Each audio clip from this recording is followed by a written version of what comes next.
As the world quiets and the hours stretch toward stillness, allow these words to settle like dust in the lamplight, a measured sound for the fading mind.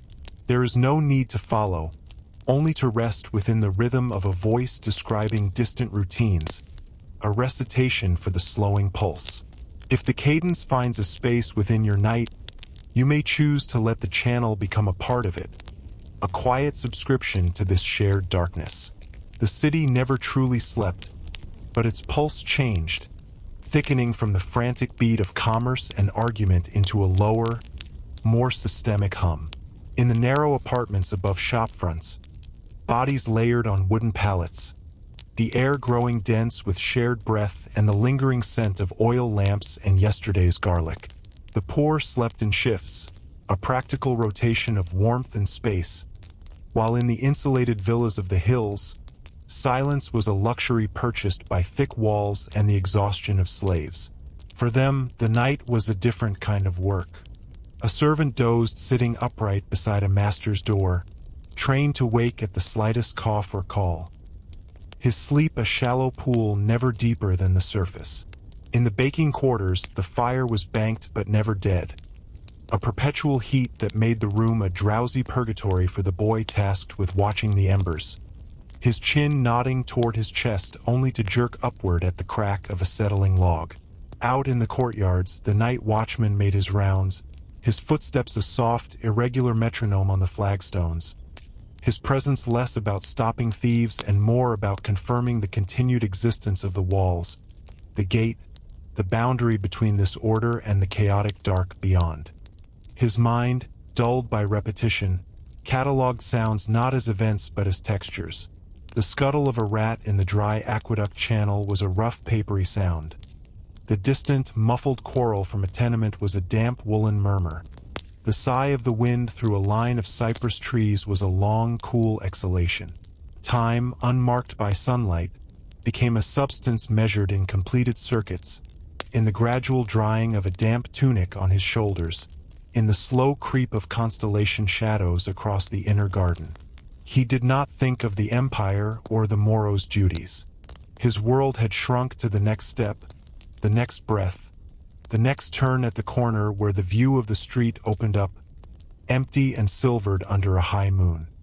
His loneliness was absolute but not painful. It was the loneliness of an object, a moving part in the mechanism of the household, and in that there was a sterile comfort. He was fulfilling his function. The night was long, but it was a known quantity, a tunnel with a faint, inevitable dawn at its end. Meanwhile, in the barracks near the city gates, soldiers slept the thick, graceless sleep of the perpetually tired. Theirs was not the alertness of the household guard, but the crash of men who had marched 30 miles under full pack, mended gear, and stood watch on the walls. Their dormitory was a symphony of exhaustion. Guttural snores, the grind of teeth on grit, muttered phrases in a dozen provincial dialects, the rustle of coarse wool blankets. The smell was a permanent fixture in the stone. Sweat, leather, metal polish, and the faint, sour tang of old wine. A man twitched in his sleep, his hand clenching around a phantom sword grip. Another lay perfectly still, his face smooth and young in the dim light, looking for all the world like an effigy on a tomb, save for the slow, steady rise of his chest. Their rest was a borrowed resource, stockpiled against the certainty of pre-dawn muster, of another day of drilling in the dust, of maintaining the long, dull peace that was, in its own way, more wearing than war. It was a sleep without dreams, or with dreams so mundane. A bowl of hot stew, a full waterskin, a pair of socks without holes, that they blurred seamlessly into waking want. The physician Galen, in his treatise on hygiene, warned against sleep in overly heated rooms, against excessive bedding, against retiring with a full or an empty stomach. His was the sleep theory of the privileged intellectual, for whom a night's rest was a project to be optimized. For the vast majority, sleep was a biological surrender, a collapse into whatever space was available, a brief cessation of labor's ache. It was chased with sips of cheap wine, prompted by sheer depletion, and haunted by the thin anxiety of the coming day's demands. In the Subura, families slept piled together for warmth, the sounds of the street, a drunk song, a barking dog, the creak of a cart, filtering up through shutters that didn't quite close. A child cried out, soothed by a mother's sleep-thickened murmur.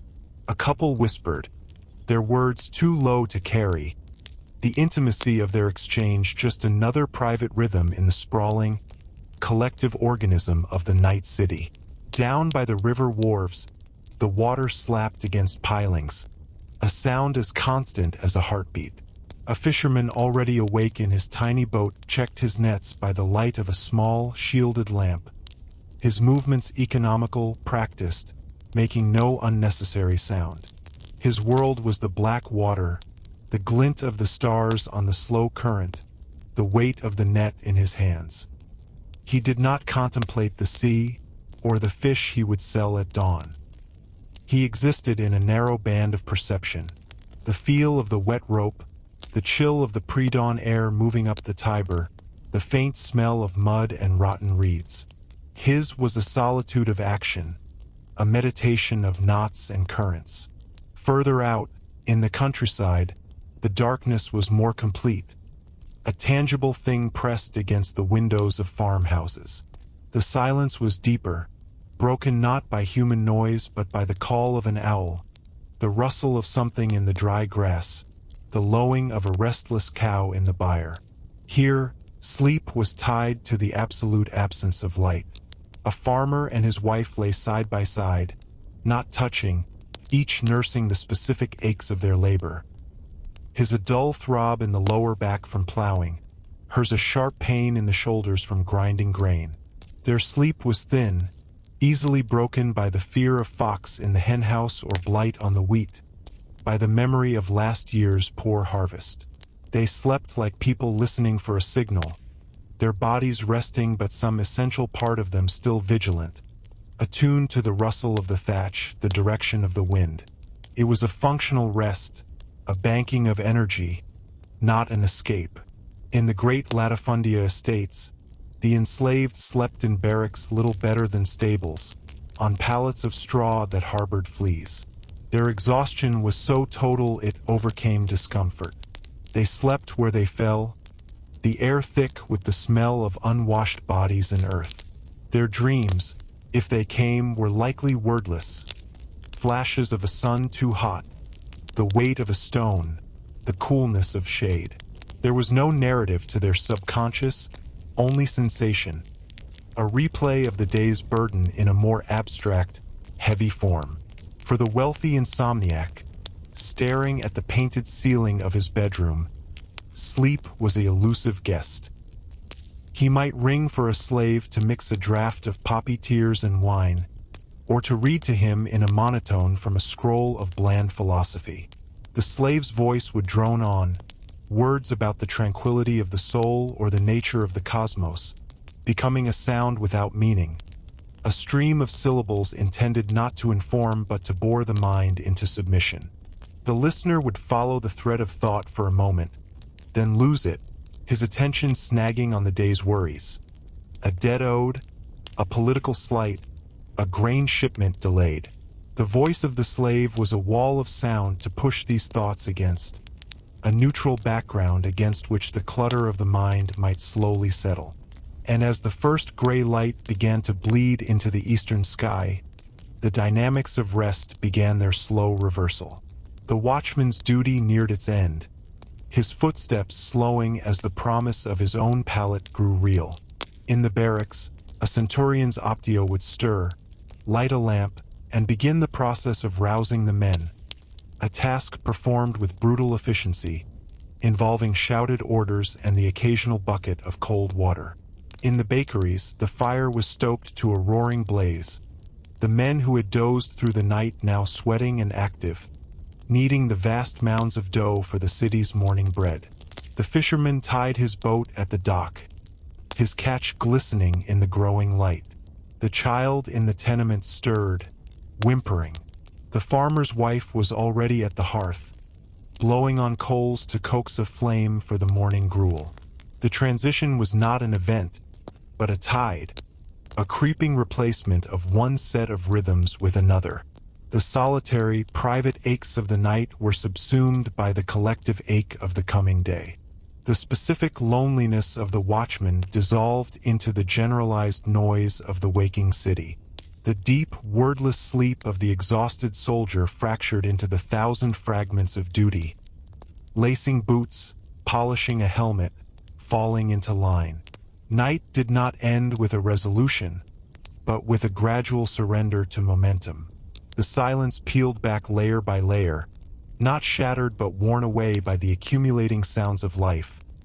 The first coughs, the scrape of a furniture leg on a floor, the cry of a street vendor setting up his stall, the distant clang of a hammer from the forge district.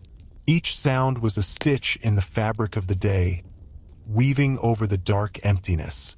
And in the villas, the slave who had read all night would finally fall silent, his master having slipped into a fitful sleep just as the world grew too bright to allow it. The slave would extinguish the lamp, his own eyes gritty with fatigue, and slip out to begin his daylight tasks, moving from one form of service to another without a break. His own rest deferred, a debt to be paid perhaps in a stolen nap in a sun-warmed corner of the garden later, if he was unseen. The cycle was seamless, a perpetual rotation of weariness and activity, where true rest was a currency unevenly distributed, often hoarded, sometimes stolen, and never quite enough. The moon paled in the sky, its work done, and the sun's edge breached the horizon, not with a dramatic burst, but with a slow, inexistent dilution of gray into ochre, then a pale, watery yellow. Shadows, long and faint, appeared, defining the world once more with shape and edge. The night people blinked, their eyes adjusting to the return of form and color, and the day people groaned softly, pulling blankets over their heads for one last, precious moment of darkness before the demands of ownership, of labor, of survival, pulled them irrevocably into the light. And so the machine of the world engaged another gear, its motion fed by the spent fuel of the night, a testament to the fact that for most, sleep was not a retreat, but a necessary pause in a continuous effort, a shallow draught from a well that was never quite full. The light that followed was not a singular event, but a slow saturation.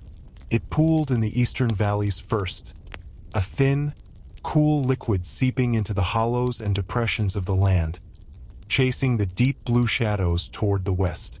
On the hillsides, the olive groves emerged first as textured smudges, then as individual trees, their leaves holding a silvery sheen from the lingering damp of night. In the city, the light found its way down the narrow canyon of the streets, touching the highest cornices and the reliefs on temple pediments, gilding the peaked roofs before descending to the grime of the street level. It was a light that revealed without cleansing, showing the litter of the previous day, discarded fish bones, broken pottery, the stains of waste, with a flat, unjudgmental clarity. The air, which had been still and intimate, began to stir, carrying new scents. The smoke from 1,000 rekindled hearths, the sharp odor of urine from the public latrines now being opened and sluiced, the dusty smell of stone warming by degrees. This was the hour of unremarkable transitions, of bodies shifting from private stillness to public purpose. A water carrier made his first trip from the fountain, the yoke across his shoulders bending him into a familiar, resigned posture, the buckets swinging with a rhythmic slosh that would mark his day. In a tailor's dim workshop, the master rubbed his eyes, his fingers tracing the worn groove on his thimble before selecting a needle, threading it with a practiced squint. The first stitch of the day was always the slowest, the push of the needle through the heavy while requiring a conscious effort, a reacquaintance with the task. His apprentice slept on in a corner, curled on a pile of scrap cloth, his breathing still deep. The master did not wake him yet. There was a brief, almost paternal peace in the quiet click of his own shears, the sound contained within the four walls of the shop. Outside, the clatter of hooves on paving stones began, sporadic at first, then building into an irregular percussion. A cart loaded with terracotta tiles rumbled toward a construction site. The driver hunched forward, his face blank. Each jolt over a rut translated through the wooden axles and into his spine, a sensation so constant he no longer registered it as discomfort, merely as the tactile reality of movement. He would feel it in his bones later, in the deep, dull ache that was the background hum of his existence. In the baths, the furnicarii were already hours into their shift, shoveling wood and charcoal into the great hypocaust fires, their faces and arms gleaming with sweat and soot in the hellish glow. The heat they generated was a separate entity, pulsing through the brick channels under the floors, a dormant beast being fed. They worked in a wordless, their communication reduced to grunts and gestures, their world defined by the pile of fuel, the mouth of the furnace, and the need to maintain a specific, murderous temperature. Theirs was a pure, elemental labor, transforming solid matter into invisible energy for the comfort of others. They would not see the bathers, would not feel the gentle warmth of the tepidarium. They knew only the scorching dry breath of the fire and the heavy weight of the shovel in their blistered hands. In the forum, the space was being prepared for the day's business. Slaves from the adjacent public buildings swept the flagstones with stiff-bristled brooms, the sound a steady, whisking sigh. They collected the detritus of the night, a lost sandal strap, a wilted garland, the ashes of a small fire built by a homeless watchman, into piles to be carted away. Their movements were unhurried, methodical. They had done this every morning for years. The statues of great men looked down upon them, their marble eyes blank, their poses eternally authoritative, indifferent to the humble maintenance required to keep their stage presentable. A few early petitioners were already gathering near the basilica, clutching scrolls or wax tablets, their faces lined with worry or calculation. They practiced their appeals under their breath, shifting their weight from foot to foot, their anxiety a sharp contrast to the placid sweeping of the slaves. A lawyer arrived, followed by a clerk carrying a heavy box of documents. The lawyer adjusted the folds of his toga, a complicated ritual of self-presentation, his mind already sorting through precedents and potential bribes. The social machine was engaging cog by cog. In the markets, stalls were being erected, awnings unfurled with a series of soft, flapping reports. Vendors arranged their wares, pyramids of glossy olives in clay bowls, baskets of knobby root vegetables still caked in earth, bolts of cloth from Syria, Gaul, Egypt. A fishmonger laid out his glistening catch on a bed of wet reeds, the scales catching the early light like tiny coins. The smell here was complex, layered.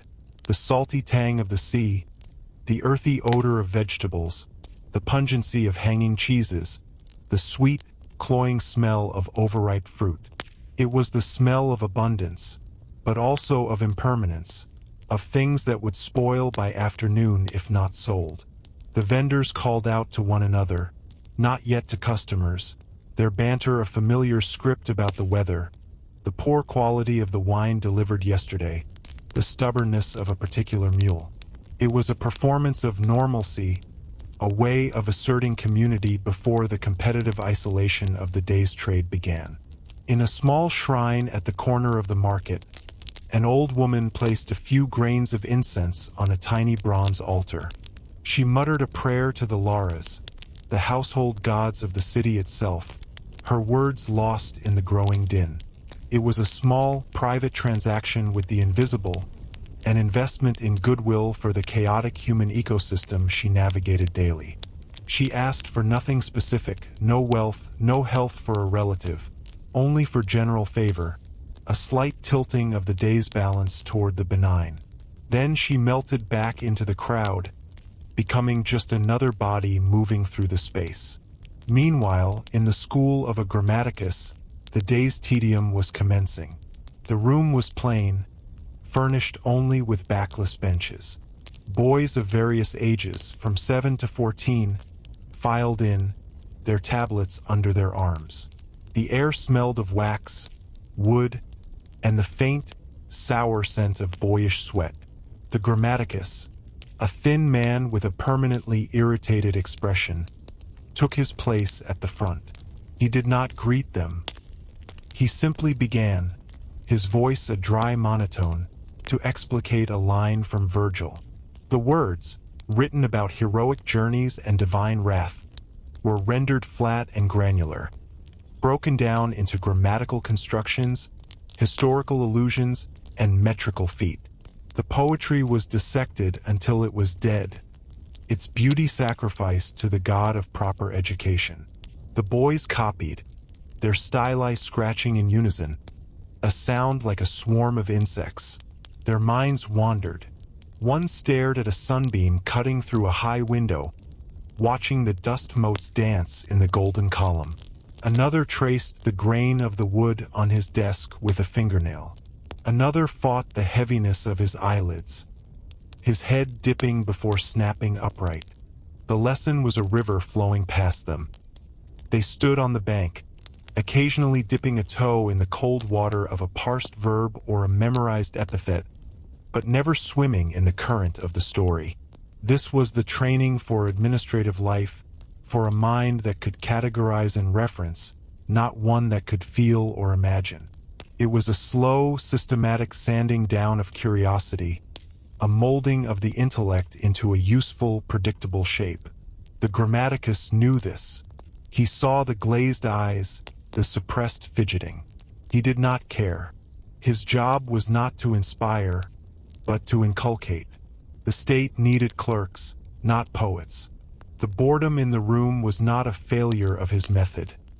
It was its intended product, a proof that frivolity was being stamped out. He droned on, a human engine for the transmission of sanctioned knowledge, and the morning light crept slowly across the floor, marking the passage of time in a room where time seemed to have congealed. Out beyond the city walls, on the great arterial roads, the traffic was thickening. A military courier on a lathered horse galloped past a slow-moving family migration from the countryside, the farmer driving a cart piled high with all his worldly goods, his wife and children walking beside it, their faces coated with fine white dust from the road. The courier's mission was urgent, a sealed dispatch for the provincial governor. The farmer's journey was one of desperation, fleeing a debt he could not repay, hoping the city would offer anonymous refuge. The two parties did not acknowledge each other. They occupied different strata of the same reality, one defined by the empire's purpose, the other by its failures. Further along, a merchant's caravan halted at a roadside shrine to Mercury. The lead driver made a quick offering, a coin tossed into a mossy stone basin, a muttered plea for safe passage and good prices. The mules stamped and blew, their harnesses jingling. The goods in the covered wagons, glassware from Alexandria, papyrus rolls, delicate glass ampoules of perfume, were fragile, their value dependent on arrival intact. The risk was ever present.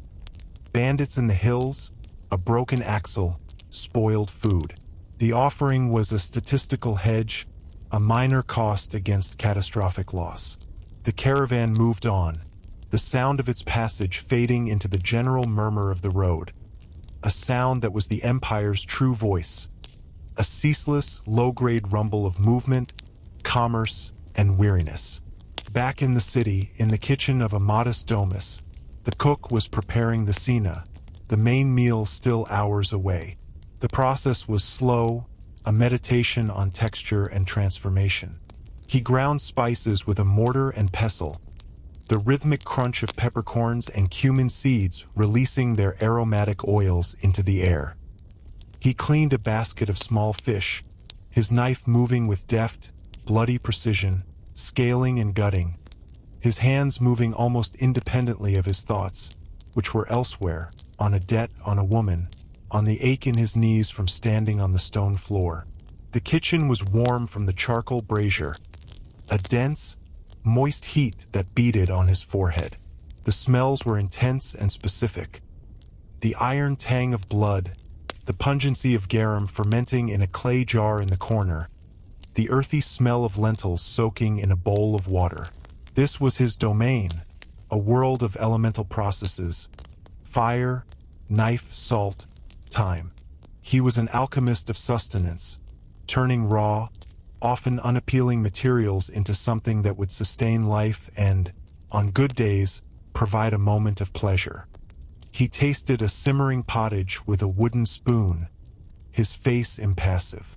He added a pinch of salt, a drizzle of oil. His satisfaction was private, a silent judgment of his own skill. No one would compliment him. Good food was expected, his baseline duty. Only failure would be noted. So he worked in a bubble of quiet concentration, the outside world reduced to the sizzle of oil in a pan, the bubble of boiling water, the soft thump of dough being kneaded for bread. The cat that lurked by the door watched him with unblinking yellow eyes, waiting for a scrap to fall. The cook ignored it. Their relationship was one of mutual, wordless tolerance. The day wore on, the sun climbing to its zenith, the shadows shrinking to small, dark puddles around the feet of buildings and people. The light became brassy, heavy, pressing down on the city. The sounds coalesced into a solid wall of noise: shouting, hammering, animals, wheels, the cries of hawkers. A din so constant it became a new kind of silence, the auditory equivalent of the white sky. In the narrow streets, the air grew still and hot, smelling of hot stone, humanity, and cooking. People moved more slowly, their energy sapped by the heat.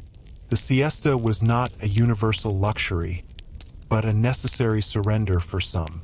In the shade of a portico, a porter slept sitting up, his head lolling against a column, his mouth open. Flies buzzed around him. A scribe in a taberna put down his pen, rubbed his cramped fingers, and closed his eyes for a few moments, the figures and accounts swimming behind his lids.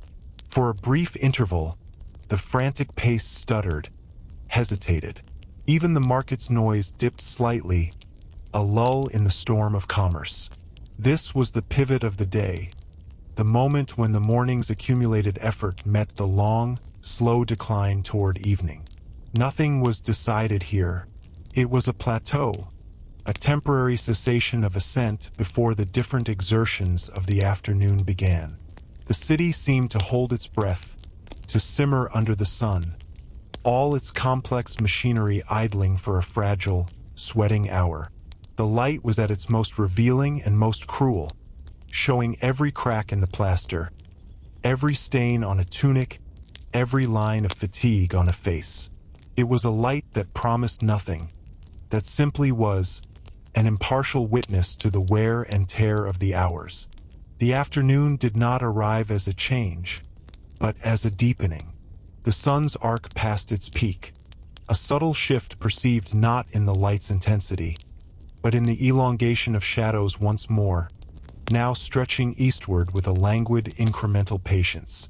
The heat, having accumulated in the stone of the buildings and the paving of the streets, now radiated back upward, creating a palpable, shimmering barrier at chest height. Air moved in fitful, warm gusts, stirring dust but bringing no relief. In the fuller's workshop, the stench of human urine and fuller's earth was amplified by the warmth, a thick, ammoniac smell that clung to the back of the throat. The fullers themselves, their arms stained to the elbow, treaded cloth in great vats, their legs moving in a slow, hypnotic march, a mindless piston motion that churned the filthy liquid. The rhythmic slosh of the cloth, the squelch of their feet, the drip of liquid back into the vat. These were the only sounds in the steamy interior. Their faces were blank, wiped clean of expression by monotony and odor. They did not speak. Conversation required energy, and the effort of lifting each leg, of pressing down on the sodden wool, consumed all they had. Their world was the vat, the feel of wet cloth between their toes, the perpetual dampness of their tunics clinging to their skin. They were human components in a process of purification, their own cleanliness sacrificed to the whiteness of the togas they treated. A fly buzzed persistently around one man's ear. He lacked the will to swat it. The afternoon here was timeless, a single endless moment of sodden labor. Elsewhere, the pace shifted into a different gear. In the law courts, the post-meridian sessions began. The morning's procedural formalities had given way to the heart of the matter. Witness testimony, the presentation of evidence, the rhetorical flourishes of advocates. The air in the basilica was close, thick with the smell of nervous sweat, papyrus, and wax. A plaintiff told his story, his voice cracking with performed emotion. His adversary's lawyer listened with a practiced sneer, making notes on a tablet. The judge, a provincial official with heavy-lidded eyes, fanned himself slowly with a piece of parchment. He had heard variations of this story 100 times. Disputes over boundaries, inheritance, broken contracts. The particulars blurred into a general narrative of human grievance and greed. His role was not to discern absolute truth, an impossible task, but to impose a decision that would end the dispute and maintain a semblance of order. He watched the lawyers more than the witnesses, gauging their confidence, their connections, the subtle threats implied in their phrasing. Justice was a porous concept here, filtered through social standing, bribery, and rhetorical skill. A court clerk, his hand cramping, struggled to keep up with the proceedings, his stylus flying over the wax, capturing a skeletal version of the argument. Later, he would transcribe these notes into a formal record, a process that would further distill the human drama into dry, legal formulae. The truth of the matter, the stolen goat, the disputed field boundary, the betrayal between brothers, would be buried under layers of official language, preserved not as lived experience, but as the administrative case number. The afternoon light, slanting through high clear-story windows, cut across the courtroom, illuminating swirling motes of dust and highlighting the sheen of sweat on the brow of a nervous witness. It was a theatrical light, but the performance was one of tedious, consequential procedure. In the public gardens, a different sort of lethargy held sway. Here, those with time to spare, retired freedmen, minor bureaucrats on a break, wealthy youths avoiding their tutors, strolled along shaded paths or reclined on stone benches. The sound was a murmur of idle conversation, the rustle of leaves in a faint breeze, the distant, muffled noise of the city beyond the walls. A man fed crumbs to sparrows, his movements slow and deliberate. Another read a scroll, his lips moving silently, his brow furrowed in concentration that was more habit than engagement. The greenery offered an illusion of respite, a curated fragment of nature meant to soothe the civic mind. But even here, the social order was visible. A client waited near the entrance, nervously adjusting his toga, hoping to catch the eye of his patron who was promenading within. The patron, aware of the man's presence, took his time, enjoying the power of making another wait in the heat. Their eventual meeting would be brief, a transaction of flattery for favor, conducted amid the false tranquility of the cypress trees and manicured hedges. The garden was not an escape from society, but another of its stages, one with a more pleasant backdrop. Down at the river docks, the rhythm was one of loading and unloading. A grain ship from Egypt was being emptied, a chain of stevedores passing sacks from the hold to a warehouse. They worked in a steady, grim rhythm, the heavy sacks thudding onto their shoulders with a sound like a muffled drumbeat. Their bodies were slick with sweat and grain dust, which coated their skin and hair with a pale, ghostly film. They did not speak. Breath was too precious for words. Their communication was a system of grunts and glances, a language of burden. The overseer stood in the shade of a warehouse awning, a wax tablet in hand, making tally marks. His world was numbers. Sacks moved, time elapsed, wages to be deducted for breakage. The human beings before him were variables in an equation of efficiency. A sack split, spilling golden grain across the dirty boards of the wharf. The worker responsible froze for a second, a flash of fear in his eyes. The overseer made a note on his tablet, a minus next to the man's mark. No shouting, no punishment beyond the financial deduction. It was a cold, precise form of discipline. The spill was quickly swept up by an old man with a broom, his movements arthritic but thorough, salvaging every grain he could. Nothing was wasted. Even the dust would be collected and sold for fodder. The river flowed past, brown and indifferent, carrying away the sweat and the chaff, a constant, silent witness to this cyclical transfer of weight from ship to shore, from province to city stomach. In the deep shade of a library attached to a wealthy man's villa, a slave trained as a reader sat motionless. His master had retired for the siesta but had requested the continuation of a historical text. The slave read aloud to an empty room, his voice a soft, uninflected stream of words describing long-ago battles and political maneuvers. The sentences unfurled into the still, cool air, punctuated only by the gentle crackle of the papyrus as he carefully unrolled it.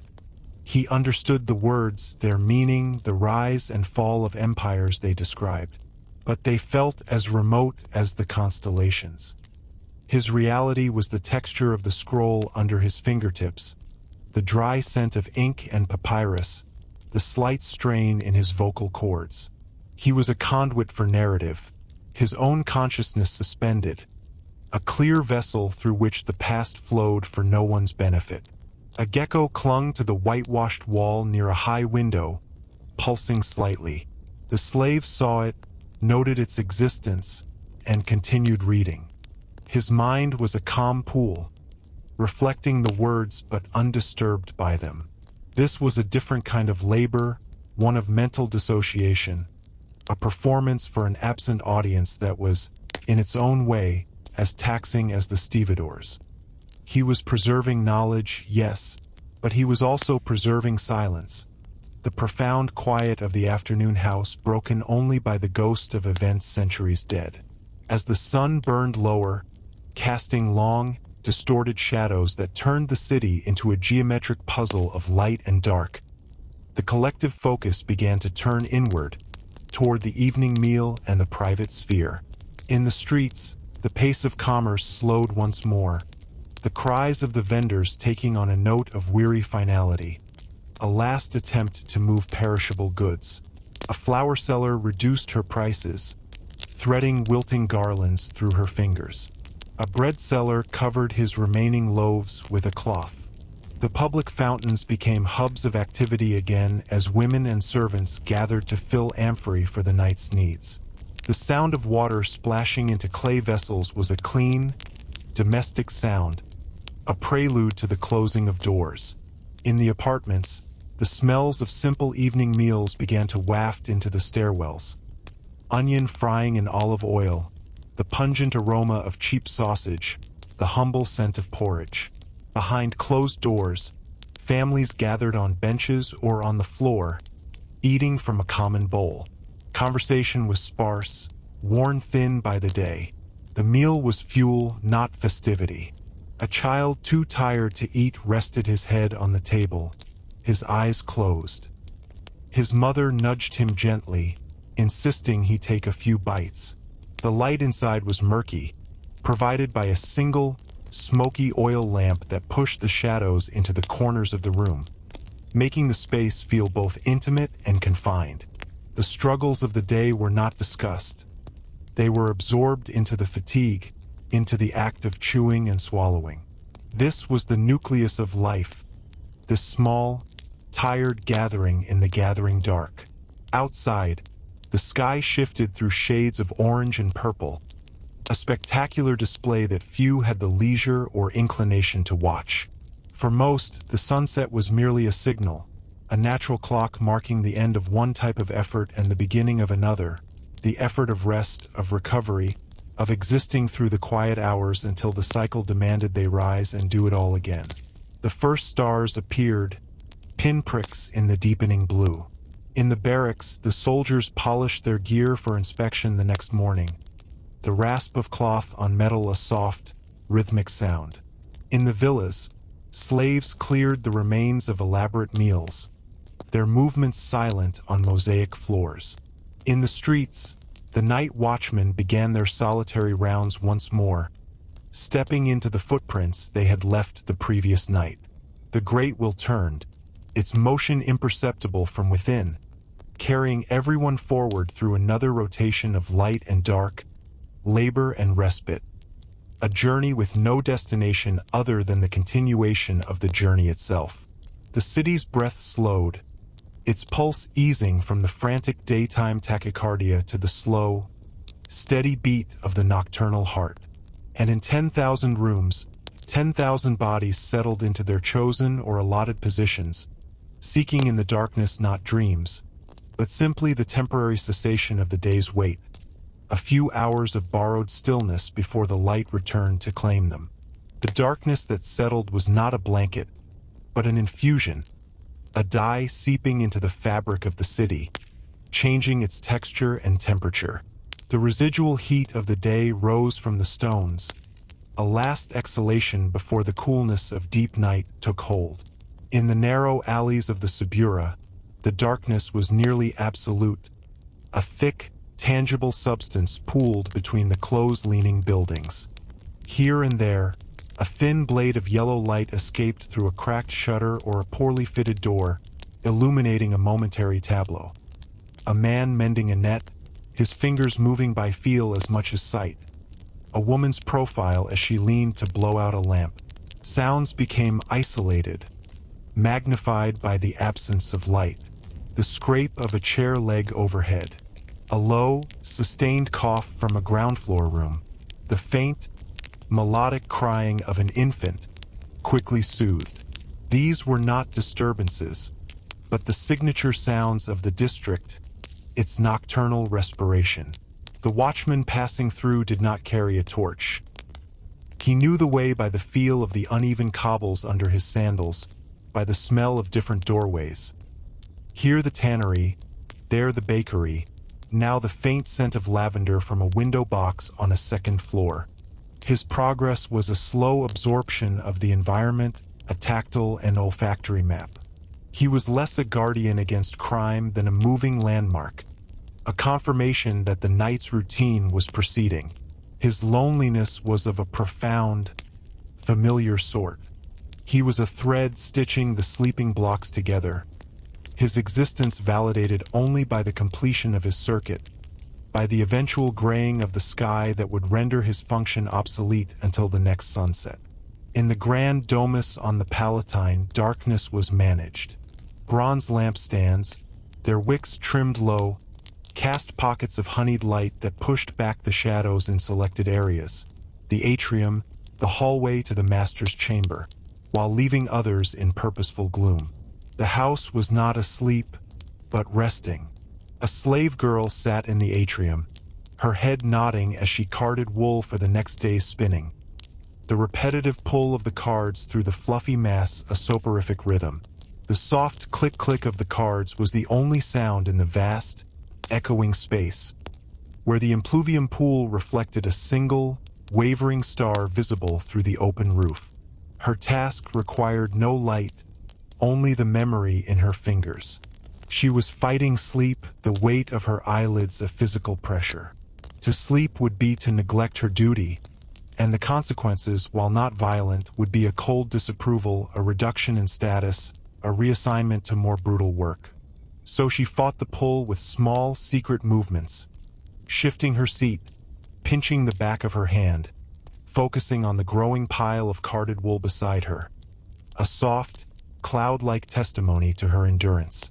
In a side room, the atriensis, the majordomo, reviewed the household accounts by the light of a single lamp. His face was a mask of concentration, the numbers on the wax tablet telling a story of consumption and depletion. So many modii of grain, so many amphorae of wine, the cost of olives, the wear on linens. His stewardship was measured in these meticulous tallies. His success was the silent, uninterrupted functioning of the household machinery. He did not think of the people behind the numbers, the girl carding wool, the cook snoring in the kitchen, the doorman at his post. They were entries, factors in the complex equation of domestic economy. He rubbed his tired eyes, the lamp's flame blurring into a star-shaped smear. The night was his time for this work, the only hours free from the constant petty demands of the day. His solitude was that of an accountant, a keeper of invisible order. Beyond the city walls, in the cemeteries lining the great roads, the darkness was complete and untouched. The tombs, some simple stone boxes, others elaborate miniature temples, were islands in a sea of black grass and cypress trees. The air was cooler here, smelling of damp earth, crushed pine needles, and the faint, chalky scent of marble. There was no sound but the wind, a different wind from the cities, cleaner and lonelier, moving through the branches with a sound like distant water. This was the domain of the dead and the memory of the dead. No watchman patrolled here. It was a place outside the city's protective rhythm. Occasionally, a fox would dart between the monuments, its eyes flashing green in the starlight for an instant before vanishing. The darkness here was not threatening, but absolute, a reminder of the final, quiet border that awaited all the day's frantic activity. The inscribed names on the tombs, Lucius, Gaia, Marcus, were invisible, swallowed by the night, their claims to remembrance suspended until daylight would make them legible again. For now, they were just shapes, part of the landscape of eternal rest, a silent audience to the occasional passing of a late courier or a desperate traveler, whose hurried footsteps on the road only emphasized the profound stillness they breached and then left behind. In the barracks of the vigiles, the night watch firefighters, a different kind of wakefulness was maintained. Here, men dozed in their tunics and boots, ready to spring into action at the blast of a horn. The room smelled of smoke, sweat, and the tang of the vinegar-soaked mats they used to fight fires. A game of dice was being played in low murmurs by 3 men near a brazier, the bones clicking softly on the wooden table. The stakes were low, the play desultory. It was merely a way to pass the weight of the hours. Their attention was divided, one ear always tuned to the sounds of the city beyond the walls, listening not for conversation or music, but for the wrong sound, the crackle of flames, the distant scream of fire. They were guardians against chaos, their existence a hedge against the city's most destructive fear. Their nights were spent in a state of suspended animation, a collective holding of breath. One man stared into the red embers of the brazier, his thoughts empty, his mind a blank vessel for the imprint of potential disaster. He was not bored. Boredom required an expectation of entertainment. He was simply on, a switch left in the ready position, his humanity reduced to a reaction time. The slow burn of the night was their element, a time when their purpose was most defined, even in its inactivity. Meanwhile, in a small, second-floor room above a wine shop, a Greek physician sat awake. He was studying a scroll by lamplight, tracing a diagram of the human body with a calloused finger. His was a solitude of knowledge and anxiety. He had visited a patient earlier, a child with a fever that would not break. He had prescribed a cooling poultice and a prayer to Febris. Now, in the quiet, he doubted. Had he missed a sign? Should he have bled the child? The theories of Galen and Hippocrates warred in his mind with the folk remedies he had learned from his mother. The scroll offered no definitive answers, only more theories. The weight of his imperfect knowledge was heavy in the silent room. The night amplified his doubts, stripped away the daytime confidence he performed for his patients. Outside, he heard the wail of a cat in an alley, a sound like a dying infant. He flinched, his heart pounding for a second before he identified the noise. He put the scroll aside, pinched the bridge of his nose. His weariness was mental, a fatigue of judgment. He would sleep fitfully, his dreams laced with images of humors and unbalanced scales, and wake before dawn to check on the child, carrying his bundle of herbs and his silent burden of hope and fear into the gray morning. His night was a private clinic of the mind, where the ailments were uncertainty and the limits of his art. On the Tiber, a few barges were still moored, their outlines dark bulks against the slightly less dark sky of the water. On one, a bargeman and his family lived. A small clay lamp, shielded from the breeze, glowed in the cramped cabin. The man was repairing a net, his wife mending a tunic, their movements slow and synchronized. They spoke in monosyllables, the shorthand of a long partnership. The river rocked them gently, a ceaseless, liquid cradle. Their world was defined by this motion and by the sounds of water, the lap against the hull, the creak of the mooring rope, the occasional splash of a fish. The city, with its granite permanence, was a distant spectacle on the banks. They were of it, yet not in it. Their home was this floating wooden space, their rhythm tied to the river's flow and the demands of transport. Their night was intimate, close. The darkness held at bay by their tiny lamp, which painted their faces in warm, shifting gold. Their fatigue was that of physical labor concluded, a clean tiredness. They would sleep deeply, rocked by the ancient pulse of the river, their dreams perhaps filled with its currents. And as the night reached its nadir, that silent hour when even the insomniac's thoughts grow stale, a change imperceptible to the ear began. It was not a sound, but a slight softening of the darkness in the east, a dilution of the ink-black sky to a deep, velvety blue. This was the first, almost imaginary hint of the day's return. In the bakeries, the men who had stolen a few hours of sleep were roused by the master baker. The furnaces, which had never gone cold, were stoked to a roaring fury. The first batches of dough, which had been rising through the night, were punched down, shaped, and slid into the scorching ovens on long peels. The heat was immense, a wall of force. The bakers worked shirtless, their bodies gleaming, moving with the economy of men performing a sacred, daily ritual. The smell of baking bread began to seep out into the surrounding streets, a warm, yeasty, profoundly comforting scent that was the first olfactory promise of the new day. It was a smell of renewal, of basic sustenance, a signal to the nocturnal world that its time was ending. The watchman, on his final circuit, smelled it and felt a faint, unacknowledged relief. The physician, nodding in his chair, smelled it and took it as a sign to gather his things. The slave girl in the atrium, her pile of wool finally carded, smelled it and knew her release was near. The bakers themselves, in their hellish, glorious heat, did not notice the smell.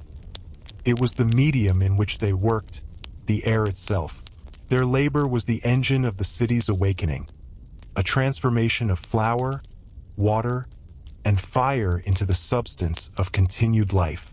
They were not philosophers, but they understood their necessity in the great chain.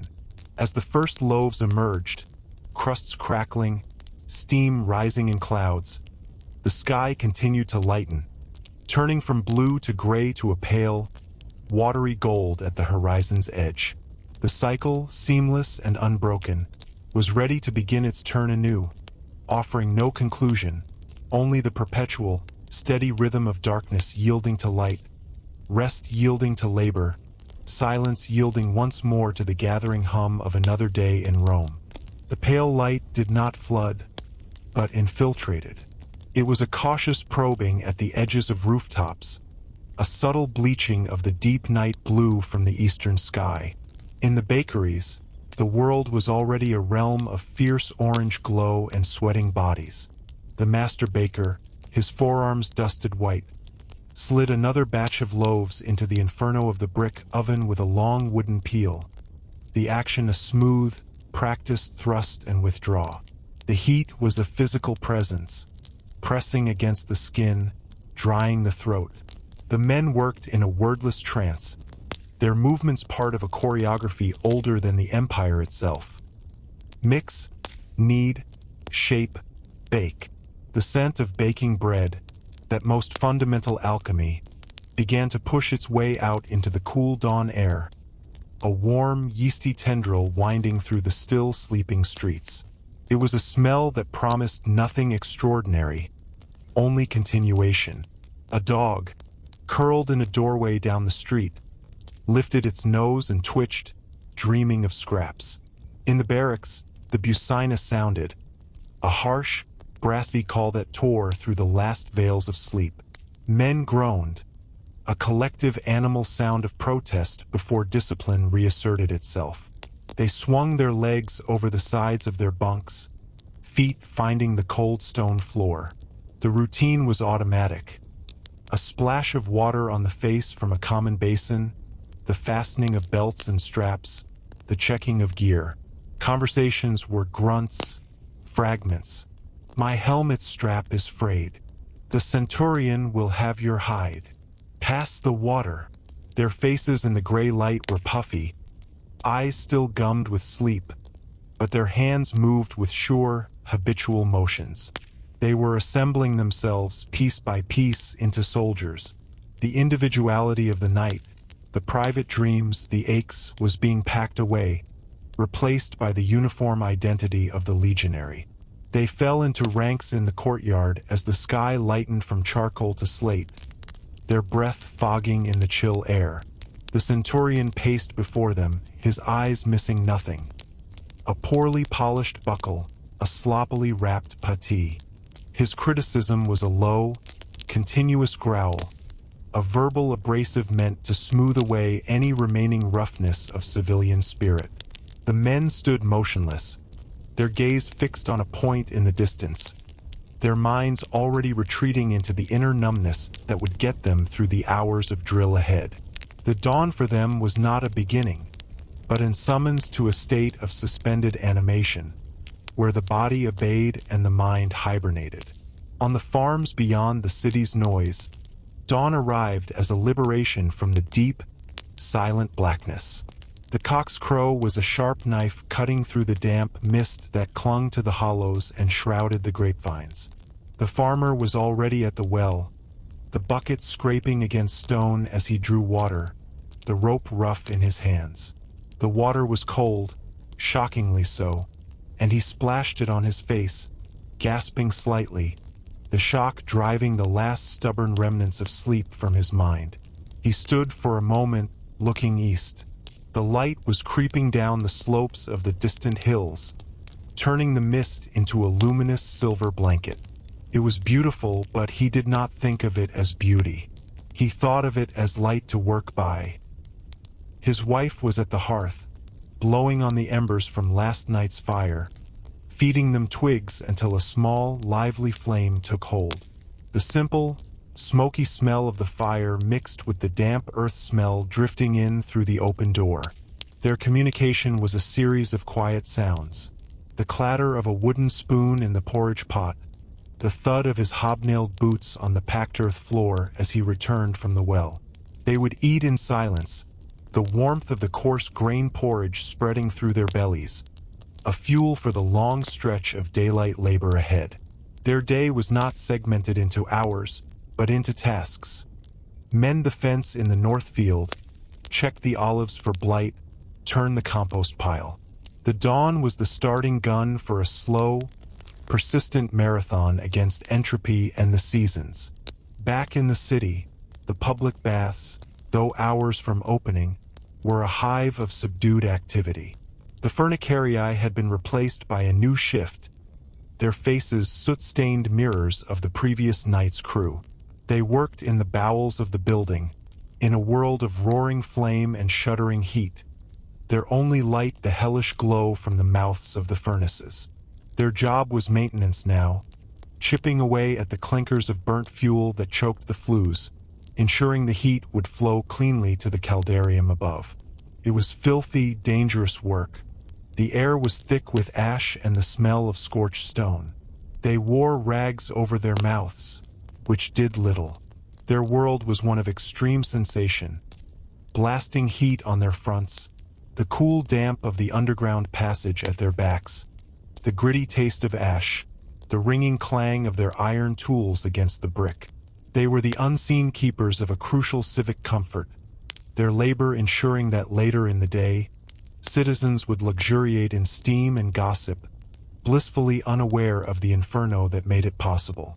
In the quiet study of a Stoic philosopher, dawn was a time for reading and writing. The room was spare, furnished only with a desk, a chair, and shelves for scrolls. A single window faced east, and the man sat before it, a blanket around his shoulders against the morning chill. He was writing a letter to a former student, now a minor official in Gaul. His stylus moved steadily over the wax tablet. "Remember," he wrote, "that the crowd's applause is as meaningless as the crash of waves on a shore. Your duty is to your own virtue, to right action according to nature, regardless of consequence." He paused, looking out at the light which now gilded the rooftops of the buildings across the street. He believed his words, yet a faint, cold doubt sometimes whispered. Was this pursuit of austere virtue merely another form of vanity? Did his writings change anything, or were they just elegant patterns etched on wax, soon to be smoothed over? He shook the thought away, a disorderly impulse to be subdued. The discipline of his philosophy was his armor against the chaos of the world and the tremors of his own soul. The growing light was, to him, a metaphor for reason dispelling ignorance. He returned to his writing, the scratch-scratch of the stylus a tiny, firm sound asserting order in the quiet room. At the river port, the first merchant ships of the day were being unloaded. The commodity was marble this time, great rough-hewn blocks from the quarries at Luna, destined for a new temple portico. A complex system of ropes, pulleys, and wooden cranes groaned under the strain, operated by a team of shouted commands and coordinated heaves. The hortator, the rhythm caller, chanted a simple, two-note song to synchronize the men's efforts. Hiave, ho, ho. His voice was hoarse but powerful, cutting through the morning air. The men strained, muscles corded in their necks and backs, their bare feet braced against the slick timbers of the dock. The block, white and streaked with gray, rose from the hold of the ship, swinging ponderously in the air before being guided, with infinite slowness and care, onto a waiting ox cart. The cart's wooden axle creaked in protest under the new weight. This was precision work of immense danger. A slipped rope, a failed pulley, a moment's inattention, and the block would crush men like insects. The tension was palpable, a collective holding of breath that lasted until the block settled safely onto the bed of straw. Only then did the men relax, some wiping their brows, others taking a quick swig of sour wine from a skin. The hortator fell silent, the rhythmic spell broken. They would begin again shortly with the next block. Their dawn was measured in tons moved, in risks successfully navigated, in the slow translation of mountain stone into urban monument. In the maze-like apartment building, a schoolmaster was preparing for his day. He taught the children of shopkeepers and artisans in a room on the ground floor that also served as his living quarters. He washed his face from a small basin, the water already gray. He arranged his few scrolls, a basic grammar, a book of moral maxims, a well-worn copy of Virgil with troublesome passages marked. He could hear the family above him stirring, the sound of children's feet thumping on the ceiling. His own stomach growled. He had a little bread and some cheese for his midday meal. He would eat nothing now. His was a life of genteel poverty, sustained by small fees and the occasional gift of food from a grateful parent. His pride was in his learning, a thin but sturdy shield against his circumstances. He practiced the day's lesson under his breath. The declension of mensa, table. Mensa, mensi, mensi, mensam, mensa. It was dry dust, but it was order. It was a system, and within that system he was a master. The children would arrive soon, noisy, distracted, some eager, most bored. His task was to force the system into their minds, one repetitive, unglamorous rule at a time. The dawn for him was a quiet moment of preparation before the daily siege against ignorance and indifference. And as the sun finally cleared the horizon, a flat, hard coin of light in a sky now faded to a tired blue, the city fully shook off its nocturnal guise. The temperature began its slow climb. The sounds, which had been isolated and distinct, now merged into the great, undifferentiated roar of the day, a roar that was the sound of Rome itself, a colossal engine of human activity, burning through lives and hours with a relentless, fuel-hungry efficiency. The baker's heat, the soldier's drill, the farmer's labor, the stevedore's strain, the philosopher's doubt, the teacher's repetition. All were threads in a vast, rough-woven fabric, a tapestry whose pattern was too large for any single eye to discern. Each person was now locked into their track, propelled by need, habit, or duty. The cool promise of the dawn was already a memory, swallowed by the pressing, tangible present. The long, slow turn continued, offering no pause, no reflection, only the constant, steady progression from shadow to light to shadow again. A cycle without a story, only the perpetual, unchanging fact of its own turning. The day was here, in all its demanding, ordinary glory, and 10,000 hearts adjusted their rhythms to meet it, beating in time to the slow, inexorable metronome of the sun. The sun's ascent was a slow conquest, a gradual bleaching of shadow from the city's stone face. The cool, transitional blue of dawn surrendered to a harsher, more definitive light that carried the promise, and then the certainty of heat. In the fuller's district, the vats steamed slightly in the morning air, the reek of ammonia and stale urine thickening, becoming a visible presence that hung over the narrow street like a shameful secret. The fullers themselves, having begun their soggy march before first light, now moved with the resigned tempo of men powering a water wheel that would not stop. Their legs, pale and wrinkled from constant immersion, rose and fell in a mindless cadence. The slosh of the foul liquid, the squelch of wet wool, the drip of waste back into the vat, these were the only markers of time's passage. Their world had contracted to the circumference of the vat, the feel of cloth beneath their feet, and the burning ache in their thighs. Conversation had died hours ago. Communication was a glance, a grunt when a fresh load of dirty cloth was dumped nearby. Theirs was a purity of exhaustion, a state where thought itself was a luxury drowned in the monotonous rhythm of purification. A fly landed on one man's motionless arm. He lacked the volition to brush it away.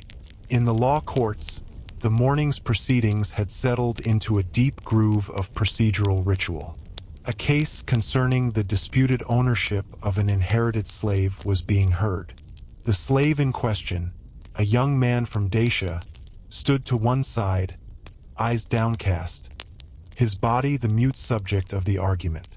His fate, whether he would grind grain in a mill outside the city or serve as a scribe in a comfortable domus, hung on the interpretation of a clause in a will written 20 years prior. The advocates paced, their voices rising in practiced indignation or dropping to conspiratorial whispers. They cited precedents, questioned witnesses about the testator's long-faded intentions, and made subtle appeals to the judge's sense of social order. The judge himself listened with the weary patience of a man sorting through tangled yarn. He knew the law, but he also knew the men before him, their reputations, their connections, the size of their potential gratitude. Justice was a delicate alloy, forged from precedent, persuasion, and unspoken transaction. The scribe's stylus raced, capturing the debate in a cryptic shorthand that would later be rendered into the clean, bloodless language of the official record. The truth of the matter, the young Dacian's hopes, his skills, his terror, would not appear in the transcript. He was a thing being legally transferred from one column of an account to another. The sunlight, now strong, cut across the courtroom, illuminating the dust motes stirred by the advocate's dramatic gestures, making the whole scene seem staged, insubstantial. Meanwhile, in the vast, echoing space of the Basilica Emilia, the money changers and bankers had set up their tables. The air here had a different density, charged with the quiet tension of calculation and risk. The clink of coins being counted, the rustle of parchment contracts, the low murmur of negotiation. This was the sound of capital in motion. A merchant from Hispania argued the exchange rate for denarii into local currency, his fingers tracing columns of figures on a wax tablet. The banker, face impassive, pointed to a small chalkboard listing the day's rates, dictated by distant markets and the silent, invisible health of the empire. It was a world of trust and its constant betrayal, of promises sealed with seals and broken with loopholes. Here, a man's word was only as good as his collateral. Slaves carried strongboxes, their contents known only by weight and the grim expression of the armed guard beside them. The sunlight glinted off piles of silver denarii, a cold, hard beauty. For these men, the day was a series of nuanced battles fought with numbers and clauses, where victory was a favorable percentage and defeat was ruin. Their fatigue was mental, a grinding down of acuity, a strain on the nerves that no amount of wine could truly soothe. In the shade of a public portico, a group of elderly men, retired civil servants and minor knights, had gathered for their daily colloquium. They sat on stone benches, their canes propped beside them, discussing the news of the day with the intense, focused idleness of those whose active role in the world has passed. Their talk was of politics, but a politics remembered and dissected, not acted upon. They criticized the current emperor's tax policy, praised the architectural projects of an emperor dead 50 years, and debated the moral character of a rising young senator none of them had ever met. Their knowledge was vast, outdated, and largely irrelevant. Yet the ritual gave shape to their days, a sense of continued participation in the residential publica. They were living archives, their conversations a way of rehearsing a past in which they had mattered. A slave boy moved among them, offering cups of watered wine. The men accepted them without looking, their attention fixed on the rhetorical point being made. Their world was one of words and memory, a gentle, slow-moving eddy in the rushing stream of the city's life. At the gladiatorial school, the ludus, the day was one of repetitive, brutal conditioning. In the sand-covered training yard, men drilled under the critical eyes of the lanista and his assistants. The sound was the dry shuffle of feet on sand, the smack of wooden swords on shields, the sharp exhale of breath with each practiced thrust. These were not the famed champions, but the tyro, the newcomers, and the gregarii, the common fighters. Their bodies, already hard, were being honed into specific instruments. A retiarius practiced his footwork, the weight of the net in his left hand, the trident in his right, his movements a dance of distance and entanglement. A secutor drilled his advance behind a heavy shield, learning to close the gap with relentless, crouching steps. They did not speak. Their communication was in the language of combat. A parry, a feint, a grunt of effort. The lanista watched, his arms crossed, his expression one of detached appraisal. He saw not men but investments. A promising fighter was a potential return. A clumsy one was a liability to be sold off or relegated to the mass battles where life was cheap. The sun beat down on the yard, raising the smell of hot sand, sweat, and the oil they rubbed on their skin. Their fatigue was total, a depletion of every fiber, a willing emptiness into which only the drilled reflexes of survival remained. Their rest, when it came, would be the sleep of the dead, a temporary oblivion before the next day's identical grind. For them, the passage of time was measured not in hours, but in skills acquired, in stamina increased.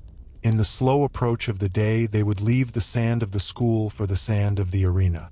In a small, dark shop near the cattle market, a saddler worked. The air was rich with the smells of leather, beeswax, and dye. Strips of cured hide hung from the ceiling like sinister fruit. The man, his hands stained dark and his fingers thick with calluses, was stitching a bridle. His needle, made of bone, moved in and out of the tough leather with a soft, persistent pop-pop sound. He used an awl to make the holes, then followed with the wax thread. His movements so precise they seemed independent of thought. He had been doing this for 40 years. His world was defined by the qualities of leather, its grain, its thickness, its suppleness. He knew how it would age, how it would respond to weather and wear.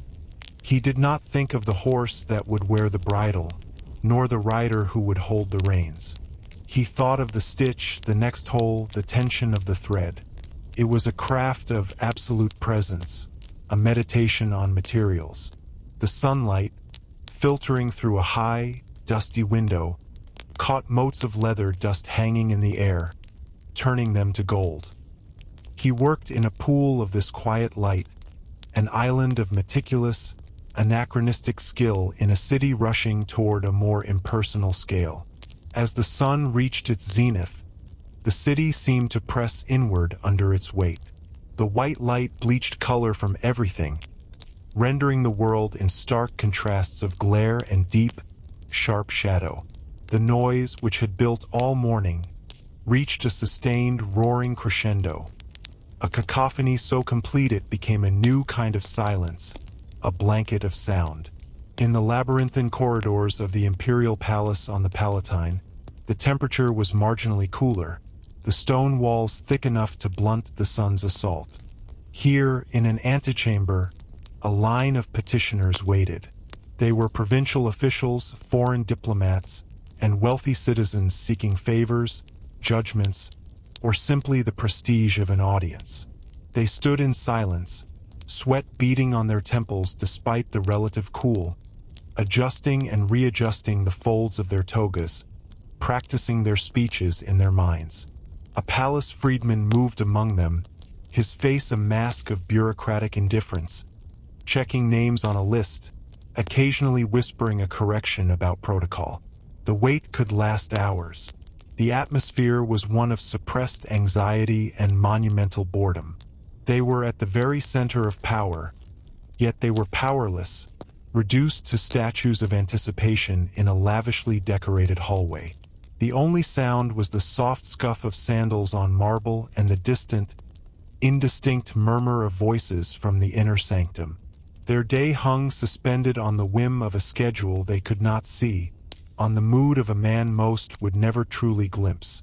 And on the Geniculum Hill, across the Tiber, a water scientist employed by the curator of the aqueducts conducted his daily measurement. He stood at a castellum divisorum, a distribution tank where the flow from the Aqua Triana was divided into lead pipes heading toward different city regions. With a calibrated bronze vessel and a marked clepsydra, he measured the time it took to fill the vessel from a specific pipe. He noted the figure on a wax tablet, his face showing no expression. It was a tiny data point in the vast, silent engineering that sustained the city. A slight drop in flow could indicate a leak miles away, or an illegal tap-off. His work was methodical, unhurried, a science of quiet observation. He listened to the water gurgle in the tank, a clean, cold sound. He felt the spray on his face, a welcome relief from the heat. From his vantage point, he could see the city sprawled below, hazy in the afternoon glare, a teeming organism whose lifeblood was the water he measured. He did not feel pride or responsibility in a grand sense. He felt the satisfaction of a task performed correctly, of a number accurately recorded. He was a single cog in the machinery of urban survival, a cog that measured flow. The sun beat down on his back, but here, near the splashing water, the air was fresh. He would finish his measurements, secure his tablet, and begin the long walk back to the office to report. His day was one of solitary precision, a world of calibrated volume and steady, indispensable flow, a silent counterpoint to the roaring chaos of the metropolis below.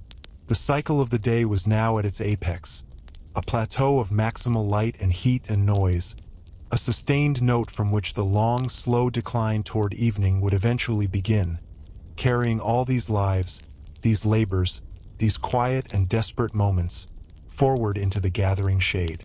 The plateau of afternoon heat was not static, but a slow, viscous simmer. The light took on a tangible weight, pressing down on rooftops and cobblestones, making the very air seem to waver and thicken. In the sprawling public gardens, the dappled shade beneath the plane trees became a refuge for those who could claim it. A tutor drowsed over a scroll of poetry. His student, a boy of 10, tracing patterns in the dust with a stick, his mind far from the epic battles described in the text. The tutor's nodding head would jerk upright, his eyes scanning the lines once more before the heavy lassitude pulled them shut again. The poetry's lofty hexameters were no match for the somnolent hum of cicadas and the soporific scent of sun-baked rosemary from a nearby hedge. Here, time was suspended, caught in the glue of heat and greenery. An old slave, assigned to keep the paths clear of debris, moved with infinite slowness, his broom whispering against the gravel, each stroke an event in the slow-motion tapestry of the hour. His world had narrowed to the next patch of path, the next fallen leaf. The grand vistas of the garden, the imported statues, the carefully engineered vistas meant to inspire, they were just a backdrop to his minute-endless task. His fatigue was of the earth, a deep, patient weariness that matched the pace of the growing things around him. Elsewhere, the heat was an adversary. In the blacksmith's quarter, the forges blazed, merging with the sun's fury to create pocket infernos. The smiths, their bodies gleaming with sweat and soot, worked in a trance of endurance. The roar of the bellows, the hiss of hot metal plunged into the quenching trough, the ringing hammer strikes that sent sparks flying like angry insects. This was a world of elemental transformation. A man shaped a red-hot iron bar into a length of chain. His hammer falls rhythmic and precise, each blow flattening, lengthening, defining. The heat was not just around him. It was in the air he breathed, searing his lungs. He drank frequently from a clay jug of vinegar water, the liquid doing little more than wet his throat before evaporating.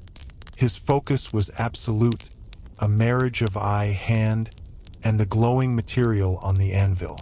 A mistake here meant wasted metal, lost time, a burn. There was no room for wandering thought. His consciousness existed only in the moment of impact, in the judgment of color as the metal cooled from yellow to cherry red. The passage of time was marked by the pile of finished chains growing at his feet, by the gradual dulling of the light in the doorway, by the emptying of the water jug.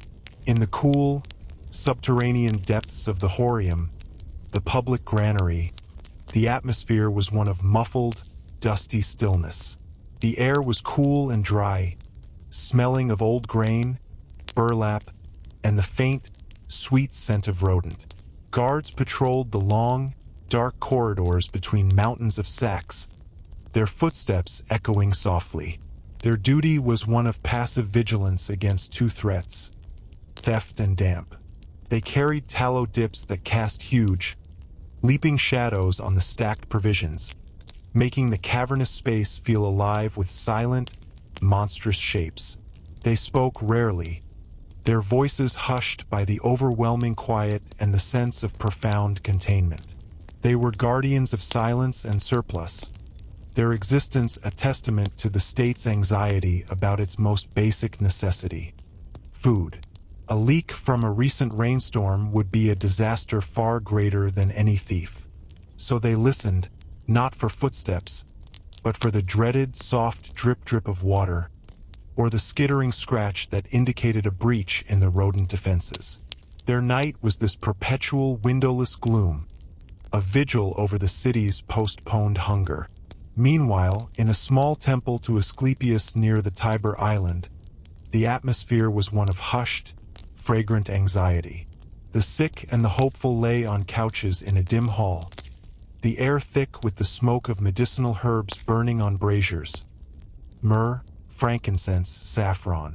The smell was cloying, sacred, and suffocating.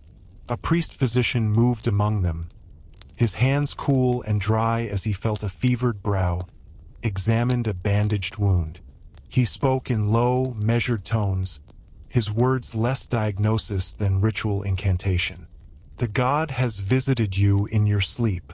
The serpent's wisdom will bring a crisis, and then relief. The patients, their eyes wide with pain and faith, clung to these vague promises. Their suffering was private, but performed here in public, offered up as part of the transaction with the divine healer. In a side chamber, the temple scribe recorded votive offerings: a small silver hand, a clay model of a foot, a few copper coins, noting the name of the donor and the ailment to be cured. The transaction was meticulously documented, a bureaucracy of hope.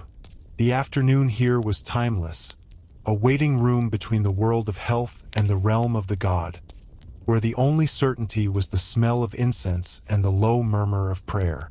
On the streets, the vendors of perishable goods grew increasingly desperate. A fruit seller fanned flies away from a pile of figs that had grown overly soft, their skins splitting to reveal too sweet flesh. His calls, once confident, now held a note of pleading. Fresh figs, sweet as honey, last of the day. He knew he would have to sell them cheaply or see them rot.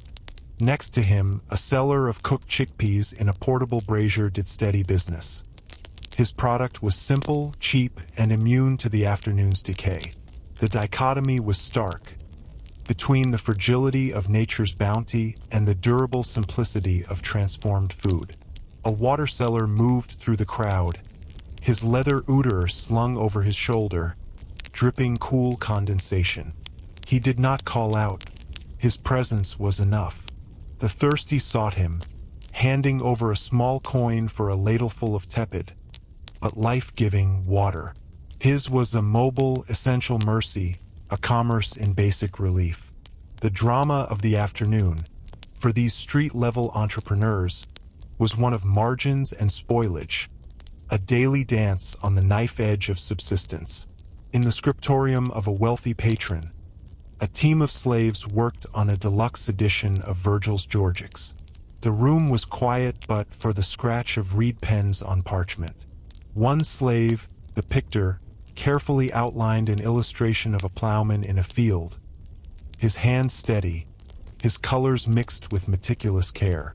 Another, the librarius, copied the text in a beautiful uniform bookhand, each letter formed with conscious artistry.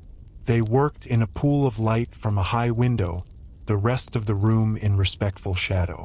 The patron wanted this book for his library, a symbol of his cultivation and wealth. For the slaves, it was a task demanding extreme concentration and physical control. A smudged line, a blot of ink, would mean a beating and the costly loss of the parchment sheet. There was no room for error, no space for personal expression. They were instruments of reproduction, their skill measured in their invisibility, in their ability to erase themselves and become conduits for another man's text and image. Their fatigue was one of nerve and muscle, a constant low-grade tension in the hand and eye, a straining after a perfection that would bear another's name. As the sun began its long, sloping descent, the quality of the light shifted once more. The harsh, white glare softened to a golden hue, gilding the western faces of buildings and stretching the shadows to impossible lengths. The heat, while still present, lost its aggressive edge, becoming a familiar embrace. In the baths, the thermopolium attached to the complex grew busy. Men, freshly bathed and scraped, sat on stools, drinking warm, spiced wine from ceramic cups, eating olives and small salted fish. The conversation was loose, rambling, a decompression from the day's formalities. Politics, business, and gossip were aired in an atmosphere of shared relaxation and mild inebriation. The cares of the forum were washed away here, submerged in the warm, fragrant fog of the baths and the gentle haze of wine. This was the social glue of the citizenry, a daily refounding of informal bonds. A young man, new to the city, listened intently to an older merchant's advice about dealing with customs officials in Ostia. The information was passed not in an office, but here, amidst the clatter of cups and the steam rising from damp hair, a transaction of knowledge as important as any on the exchange floor. And on the city walls, a sentry watched the sunset. His official duty was to look outward, toward the fields and the distant hills, watching for the dust cloud of an approaching army that had not come in his lifetime. But as the light changed, his gaze turned inward, over the vast, teeming city. He saw the rooftops turn to copper, the smoke from 10,000 evening fires rising in straight, thin columns that dissolved into the purpling sky. He heard the city's roar begin to mellow, to break apart into distinct sounds once more. A barking dog, a mother calling a child, the closing of a heavy wooden shutter. From his height, the struggles of the day, the fuller's stench, the smith's heat, the vendor's worry, the sick man's prayer, were invisible, smoothed into a breathtaking panorama of ordered life.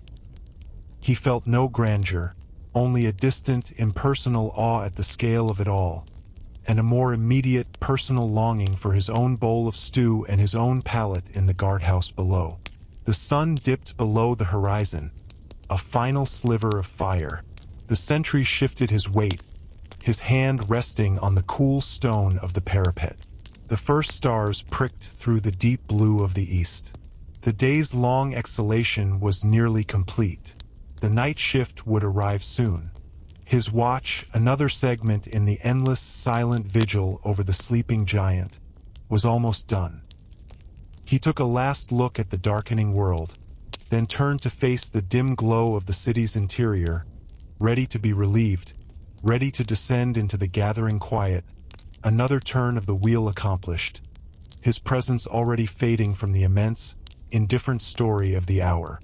The final surrender of the sun was a protracted, spectacular affair that no one had the luxury to watch in its entirety.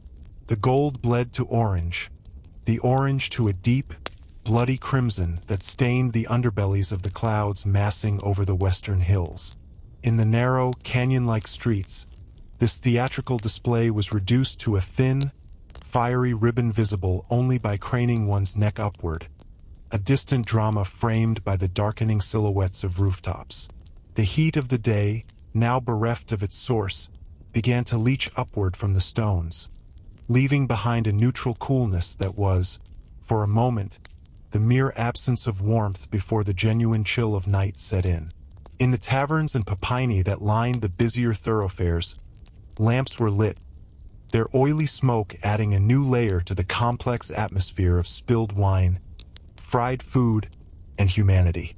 The low hum of evening conversation began, a sound more relaxed than the day's commerce but laced with the weariness of its conclusion. A dice game started in a corner, the players' faces intent in the flickering light, the rhythmic rattle of the knucklebones a sharp, contained percussion against the murmur. In the homes of the moderately well-off, the focus turned inward with a sense of ritual. The father of the family, returned from his business, performed the small offering to the household lar at its niche shrine. A pinch of incense, a few drops of wine.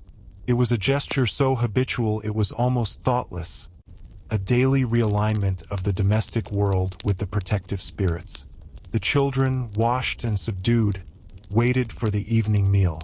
The smell of simple cooking lentil stew, perhaps a piece of salted pork boiling with cabbage, filled the small rooms, a humble, comforting perfume that defined the boundary of their world against the vast, impersonal city outside.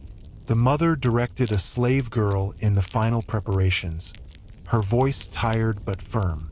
This was the quiet epicenter of life, where the day's external struggles were digested into silence, into the shared, unremarkable act of eating together in the safe, lamplit circle.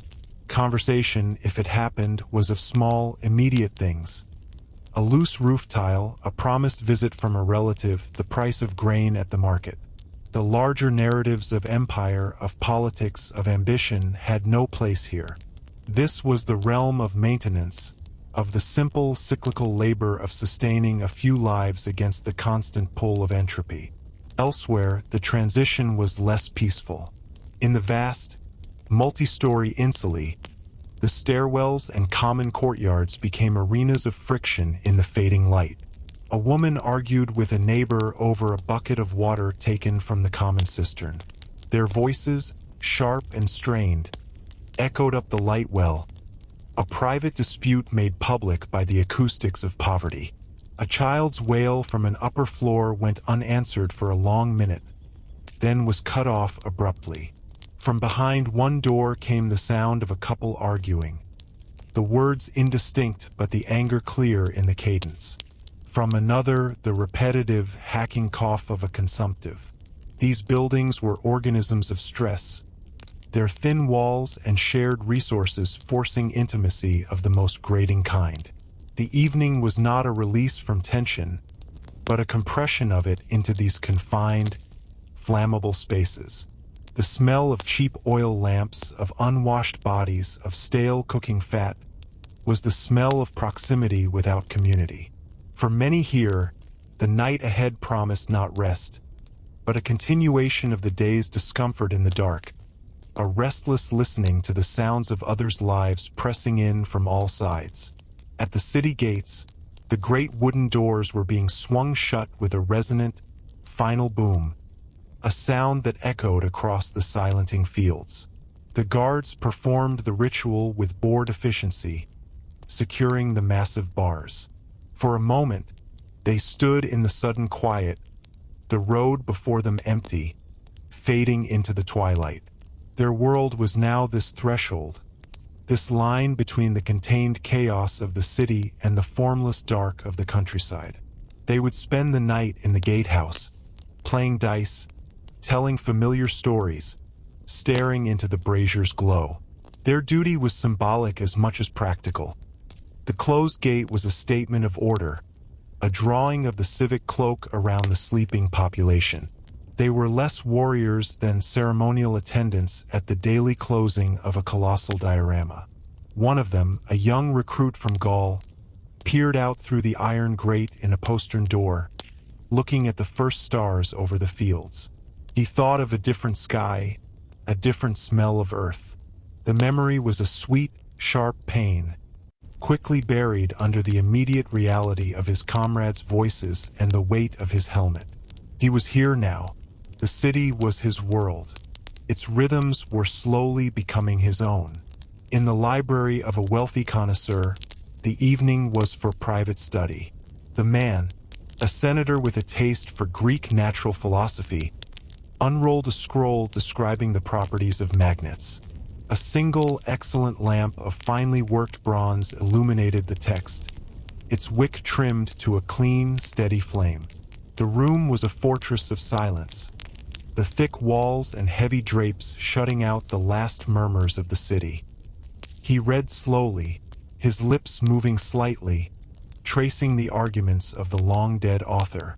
For a few hours, the pressing concerns of his public life, the factions in the Senate, the management of his estates, the marriage prospects of his daughter, receded. Here, he engaged with a pure world of ideas, of causation and curiosity. It was an escape, but a rigorous one. He made notes in the margin of the scroll with a fine stylus, a tiny, precise script questioning a conclusion or drawing a connection to a Roman text on geology. This intellectual labor was, for him, a form of elite leisure, a demonstration of odium that was far more demanding than any business. His fatigue was a pleasing one, a sense of mental muscles stretched and used.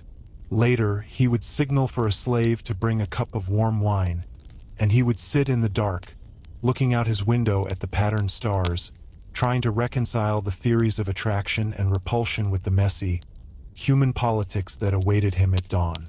Down by the docks, the night shift was beginning. Under the light of pitch torches that spat and crackled, sending up greasy black smoke, a ship from Alexandria was being unloaded with urgent haste. His cargo was papyrus, and it needed to be under cover before the night damp could ruin it. The stevedores worked in a frenetic shadow dance, their bodies casting huge, grotesque shapes on the warehouse walls as they rushed the precious, dry bundles from hold to storeroom. The overseer shouted, not in anger but in necessity, his voice hoarse. There was no rhythm caller here, only frantic speed. The men's breath came in short gasps, their shoulders burning under the deceptively light but bulky loads. The smell of the river, of tar, of sweat, and of the dry, grassy scent of the papyrus itself mingled in the turbulent air.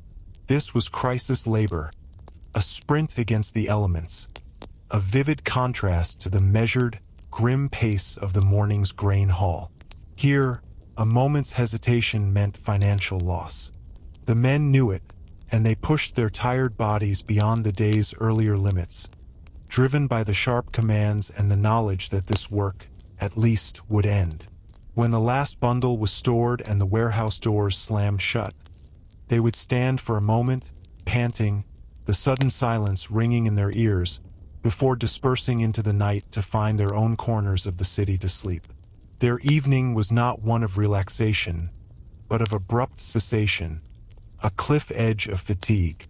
And in the small, bare cell of a Pythagorean community on the outskirts of the city, a man sat in perfect darkness and silence. His day had been spent in meditation and simple manual labor in the community's garden.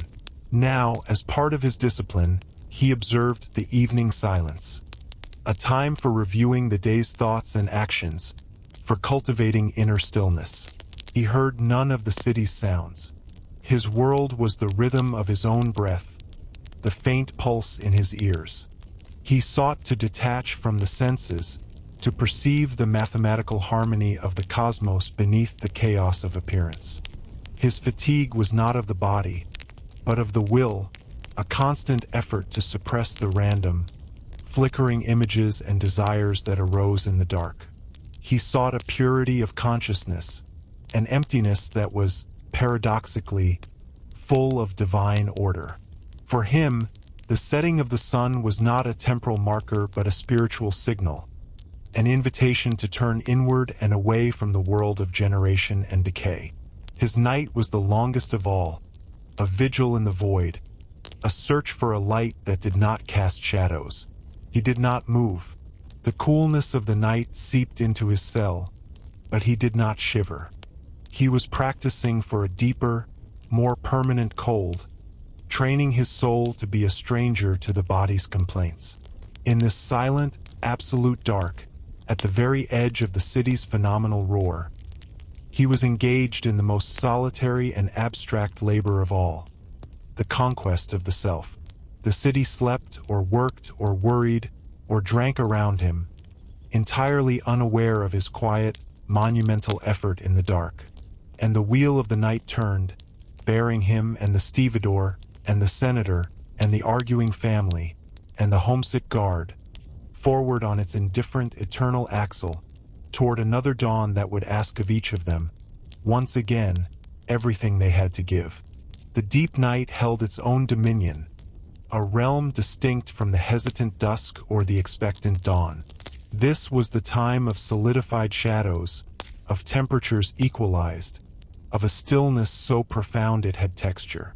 In the vast, columned hall of an unfinished basilica, moonlight streamed through the open roof, painting the marble floor in geometric patterns of silver and obsidian.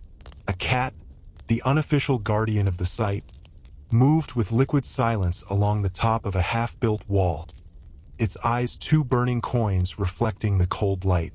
The space, meant for the clamor of commerce and judgment, was now a cathedral of emptiness. The only sound was the occasional skitter of a pebble dislodged by the cat's passage, a tiny, sharp report that echoed faintly before being swallowed by the monumental quiet. The air smelled of fresh-cut stone, damp mortar, and the cool, clean scent of night. This was architecture without humanity, pure form waiting for function, a skeletal future sleeping under the stars. A watchman, making his rounds on a nearby street, glanced into the cavernous space, felt a shiver of awe at its silent grandeur, and moved on, his footsteps a mundane counterpoint to the frozen symphony of stone.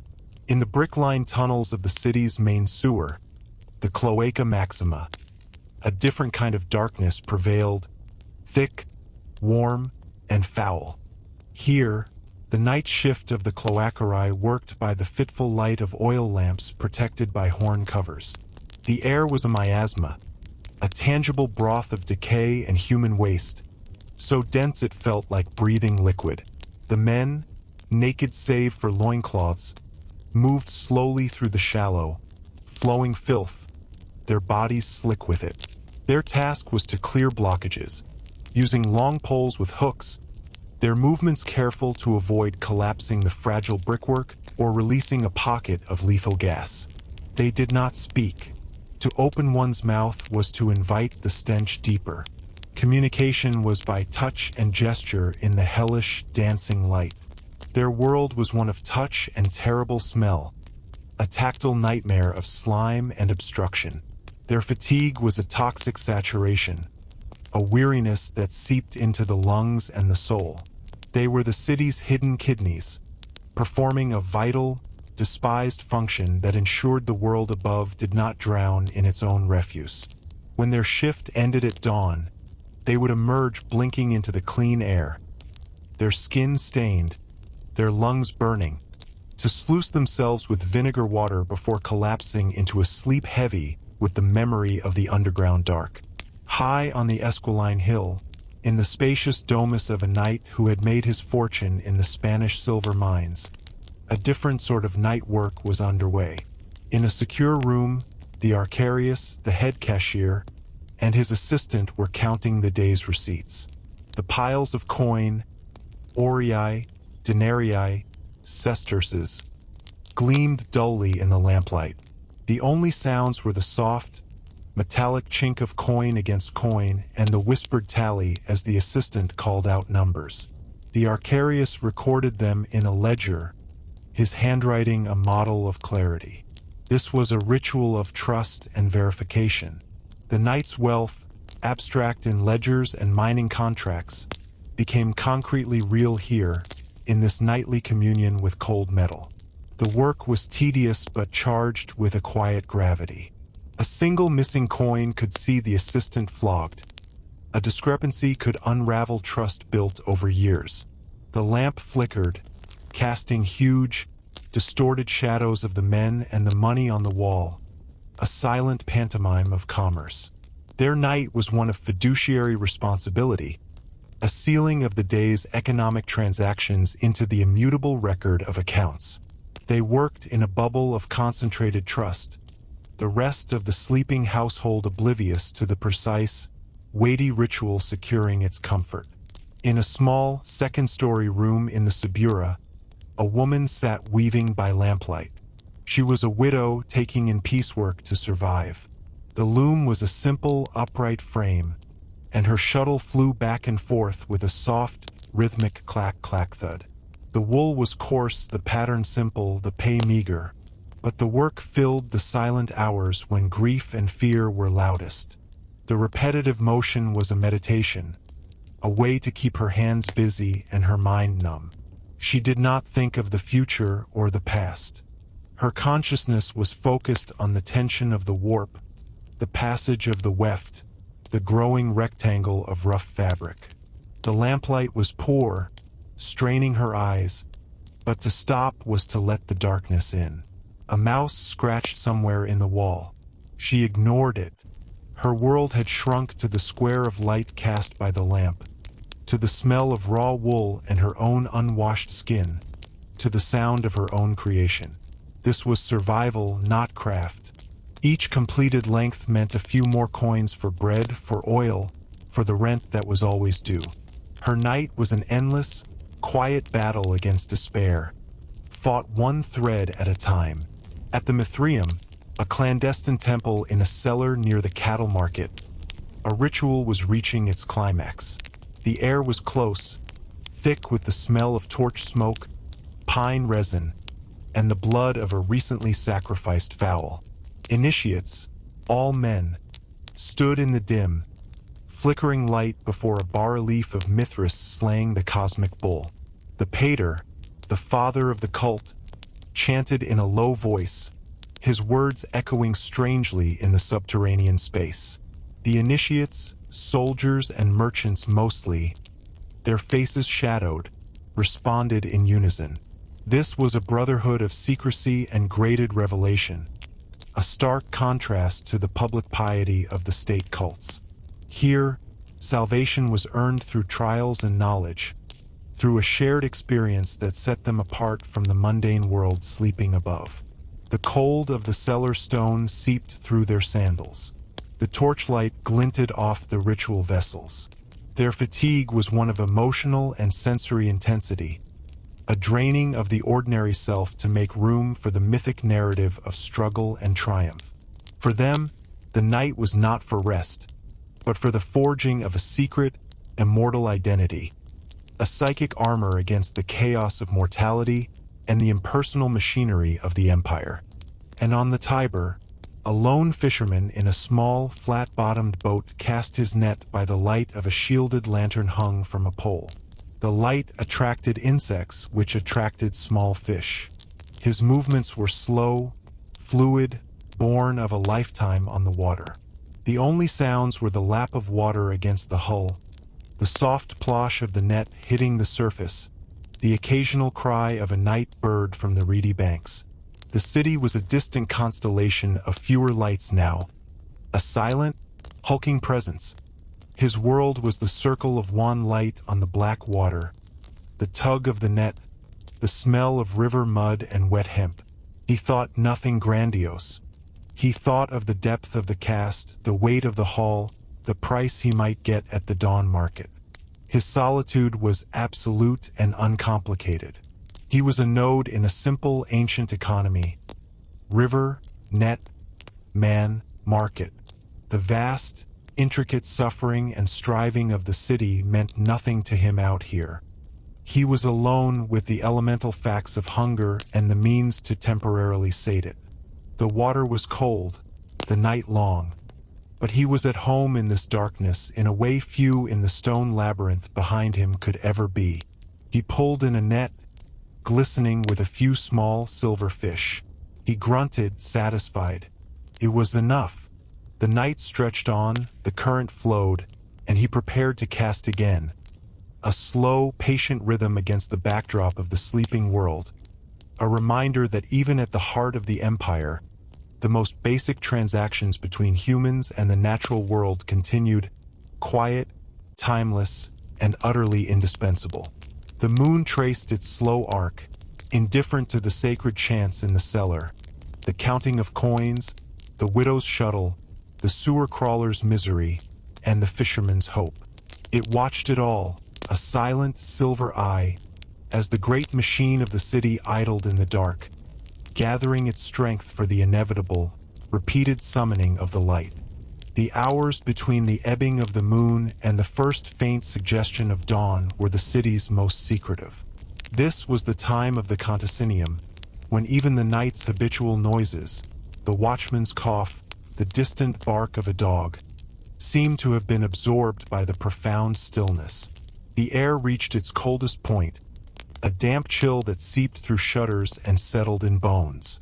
In the great public latrines, now empty and echoing, the stone seats were cold to the touch, and the channels below ran with a quiet, steady trickle of water, the only sound in the cavernous, foul-aired hall. A rat, bold in the absolute silence, scampered along a channel, its nails clicking on the wet brick before vanishing into a dark hole. The space, so communal and animated by day, was now a temple to pure, shameful function, abandoned and waiting. The smell, though ever present, seemed less aggressive, diluted by the cool air and lack of human heat. It was a neutral, archaeological stench, a fact of the city's anatomy laid bare. A spider had spun a web between two columns. It glistened with moisture in a thin shaft of starlight from a high ventilation slit. This was the infrastructure of civilization at its most stripped down, a reminder that the most advanced society still rested on simple stone-lined gutters.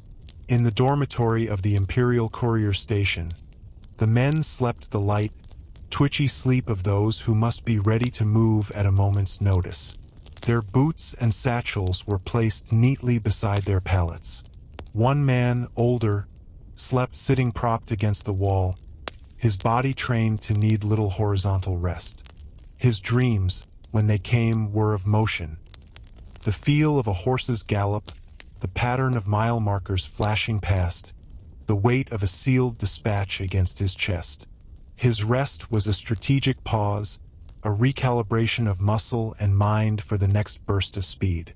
He was a living synapse in the Empire's nervous system, and his downtime was as calculated as his riding time. A sudden noise from the courtyard, a horse's snort, the clatter of a bucket, and his eyes would snap open, fully alert, before the sound had fully faded. He would listen, assess the threat level as nil, and let his eyelids drift shut again, his breathing slowing back into the shallow rhythm of the sentient sleeper. His night was not for oblivion, but for recharge. In the palace kitchens, far from the sleeping chambers of the powerful, the preparations for the morning had already begun, but with a different tenor than the baker's furious heat. Here the work was quiet, preparatory. An old cook, his face a map of wrinkles in the light of a single clay lamp, sorted through a basket of dried lentils, his fingers moving with slow precision, picking out small stones and bits of chaff. The sound was a soft, granular rustle. A young kitchen boy, tasked with grinding spices for the day's sauces, worked a small hand mill. The crack of peppercorns and cumin seeds a tiny, persistent percussion in the vast, dark room. The smells were dormant but potent. Sacks of grain, amphorae of oil and garum, bundles of dried herbs hanging from the ceiling.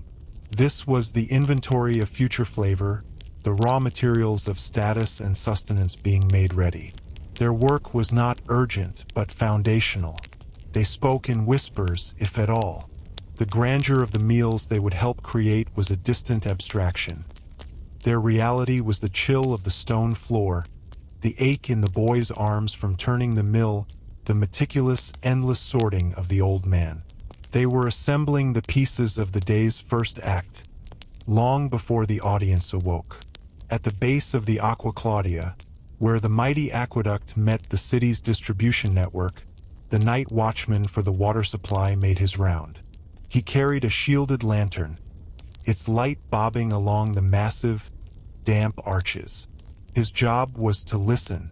He placed his ear against the cool, wet stone of the conduit, hearing the deep, rushing murmur of the water within, a sound like a distant, eternal cataract.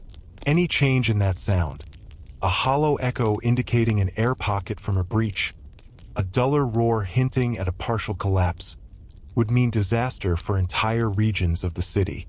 He knew the sound of a healthy aqueduct as well as he knew his own breathing. He moved from point to point, a priest of flow, performing this auditory sacrament. The silence of the night around him made the water's voice clearer. He heard nothing amiss. He made a note on his wax tablet. Third watch, flow steady, sound regular. His night was a vigil over the city's lifeblood, a solitary listening post in the dark, where the most important thing was the maintenance of a constant, unremarkable roar. In a small room above a wool merchant's warehouse, an accountant for the Merchants Guild lay awake. The chill kept him from sleep, but so did the numbers. A shipment of Gallic cloth was overdue, and the security on the loan for it would come due in 10 days. He ran calculations in his head, permutations of loss and partial recovery. The merchant's solvency, the livelihoods of the weavers in the warehouse below, his own modest salary, all were threads in a financial web that felt increasingly fragile. He stared at the dark ceiling, seeing not plaster but columns of figures. The abstractions of debt and interest became monsters in the silent hours. He heard a real sound, the scuff of a footstep in the warehouse below. His heart leapt. A thief? He lay frozen, listening. The sound did not repeat. It was likely just the watchman or a rat. But the moment of fear had pierced his mathematical anxiety, leaving him cold and acutely aware of the vulnerable material reality behind the numbers. The bales of cloth, the wooden chest of coins, the thin door between him and the world. His night was a prison of anticipation, a purgatory between the day's discovered problem and the morning's attempted solution. And on the Janiculum Hill, in the open field where the city's astronomers kept their simple observations, an elderly Greek slave, a trained mathematikos, made notes on the position of the planets. He wore a heavy cloak against the cold. The sky was brilliantly clear, the stars like chips of ice. He squinted through a simple sighting tube mounted on a stone pillar, aligning it with Jupiter, then checked the water clock beside him to mark the hour. His fingers, stiff with cold, recorded the coordinates on a wax tablet. He worked for a patron interested in astrology, but his own mind was on the geometry, the pure, cold clockwork of the spheres. Up here, above the sleeping, stinking, striving city, the universe felt orderly and silent. The problems of men, their debts, their ambitions, their plumbed waste and sacred chance, were insignificant against the slow, majestic drift of the constellations. His work was an act of translation, decoding a silent language written in light. The chill seeped into his bones, a price he paid willingly for this communion with the impersonal sublime. He saw a shooting star streak briefly across the black velvet, a flaw in the perfect stillness here and gone. He did not make a wish. He noted its direction and duration, another data point. Dawn was still far off, and he had the entire western sky to chart before his watch ended. He turned back to his tube and his clock, a solitary figure under the infinite sky, measuring the immeasurable passage of the night, one cold, precise observation at a time. The darkness now began its slow, imperceptible retreat. It was not a visual change so much as a shift in pressure, a slight lessening of the absolute black at the eastern horizon, a softening from ink to the deepest indigo. This was the time the poets called the Gallicinium, the hour of the first cock's crow. But in the city, the cocks were few. The signal came from elsewhere. In the barracks of the Praetorian Guard, the signifer on duty quietly lit the lamps in the shrine of the standards, the soft glow illuminating the eagle and the medallions commemorating ancient victories. This was a ritual of precedence, a silent rededication to the idea of Rome before the men themselves were roused. In the stables of the Cursus Publicus, the grooms began to feed and water the horses, the sounds of munching grain and the soft snorts of animals a peaceful, earthy prelude to the day's urgent journeys.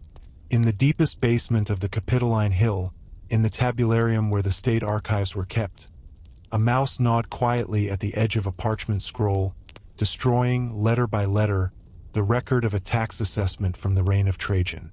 The night was ending not with a bang, but with these tiny, incremental preparations and erosions, the myriad small actions and accidents that together composed the turning of the world. The great wheel, having completed another full revolution in darkness, began its slow, inevitable climb back toward the light, carrying all its sleeping, working, worrying passengers with it, offering no explanation, no reprieve, only the constant, gentle, and utterly relentless forward motion of the hours. The indigo at the horizon softened further, yielding to a band of cold, smoky gray. This was light without a source, a mere attenuation of the dark. In the bakeries, the first batch of bread was already being drawn from the ovens, the long peels sliding out with loaves whose crusts crackled audibly in the cooler air, releasing a scent so potent it seemed to push against the lingering night. The bakers, moving in the hellish orange glow, were now coated in a fine, ghostly film of flour and ash, their eyelashes white.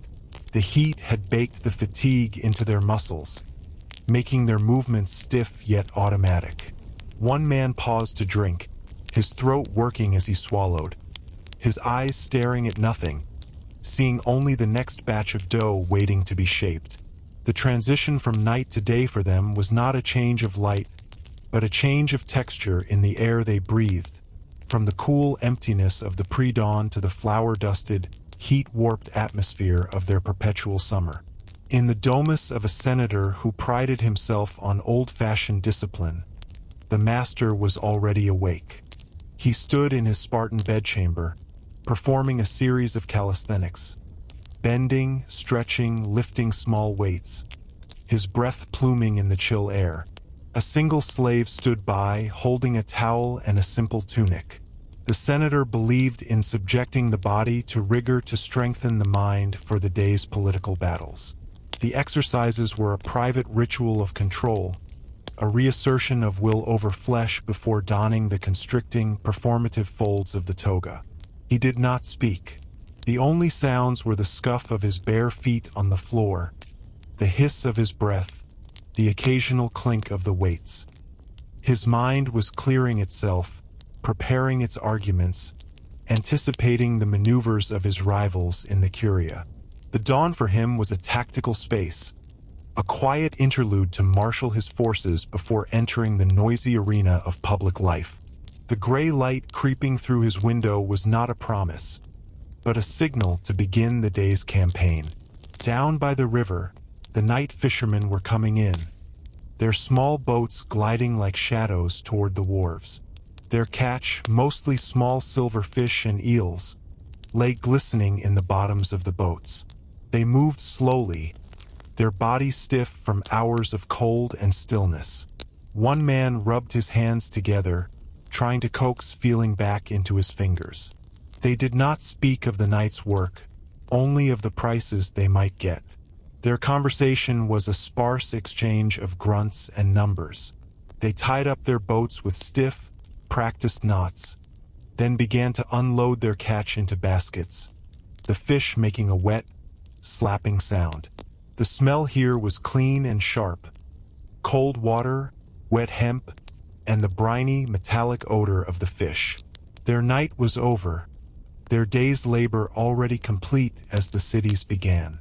They would sell their catch to the early market vendors or to the cooks of large households, then retreat to their cramped quarters to sleep through the sunlight hours, their rhythms forever offset from the civic norm, creatures of the marginal, liquid dark. In the small, dark cella of a Vestal Virgin, the night's vigil at the sacred fire had just ended, her shift handed over to a sister. She was not permitted to sleep yet. First came purification, a ritual washing with water drawn from a sacred spring, the liquid bitingly cold. She dried herself with a rough linen cloth, then dressed in simple, clean garments. Her fatigue was a sacred offering, a dizziness born of smoke and prayer that felt like proximity to the divine. She then performed a silent meditation in her sparse room, reviewing the prayers she had recited, ensuring no error had been made. A mistake in the rites was an omen of disaster for the state. Her solitude was absolute and sanctioned, her personhood entirely subsumed by her function as the keeper of Rome's covenant with the gods. The growing light outside was irrelevant to her.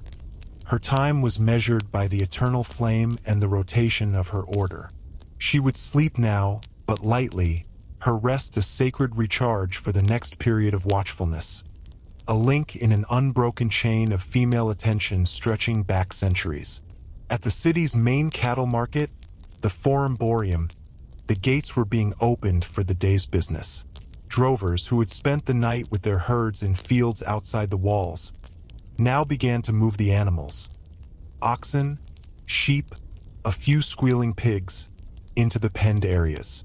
The air, still cool, filled with the lowing and bleating of confused animals, the sharp shouts of the drovers, and the pervasive, rich smell of manure, hay, and wet animal hide.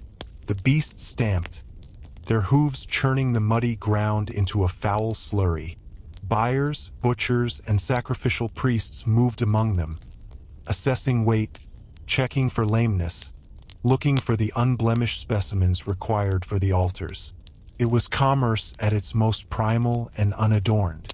A butcher ran a practiced hand along the flank of an ox, estimating the yield. A priest looked into the eyes of a white heifer, checking for the clarity that indicated divine favor. For these men, the dawn was the start of a brutal, physical marketplace where life was directly translated into meat, leather, and divine goodwill. Their conversations were terse, focused on quality and price, a language as old as civilization itself. The first rays of the sun, slanting across the forum, gleamed on the wet noses of the cattle and lit the rising steam from their bodies, turning the scene into a stark, beautiful, and deeply unsentimental picture of sustenance.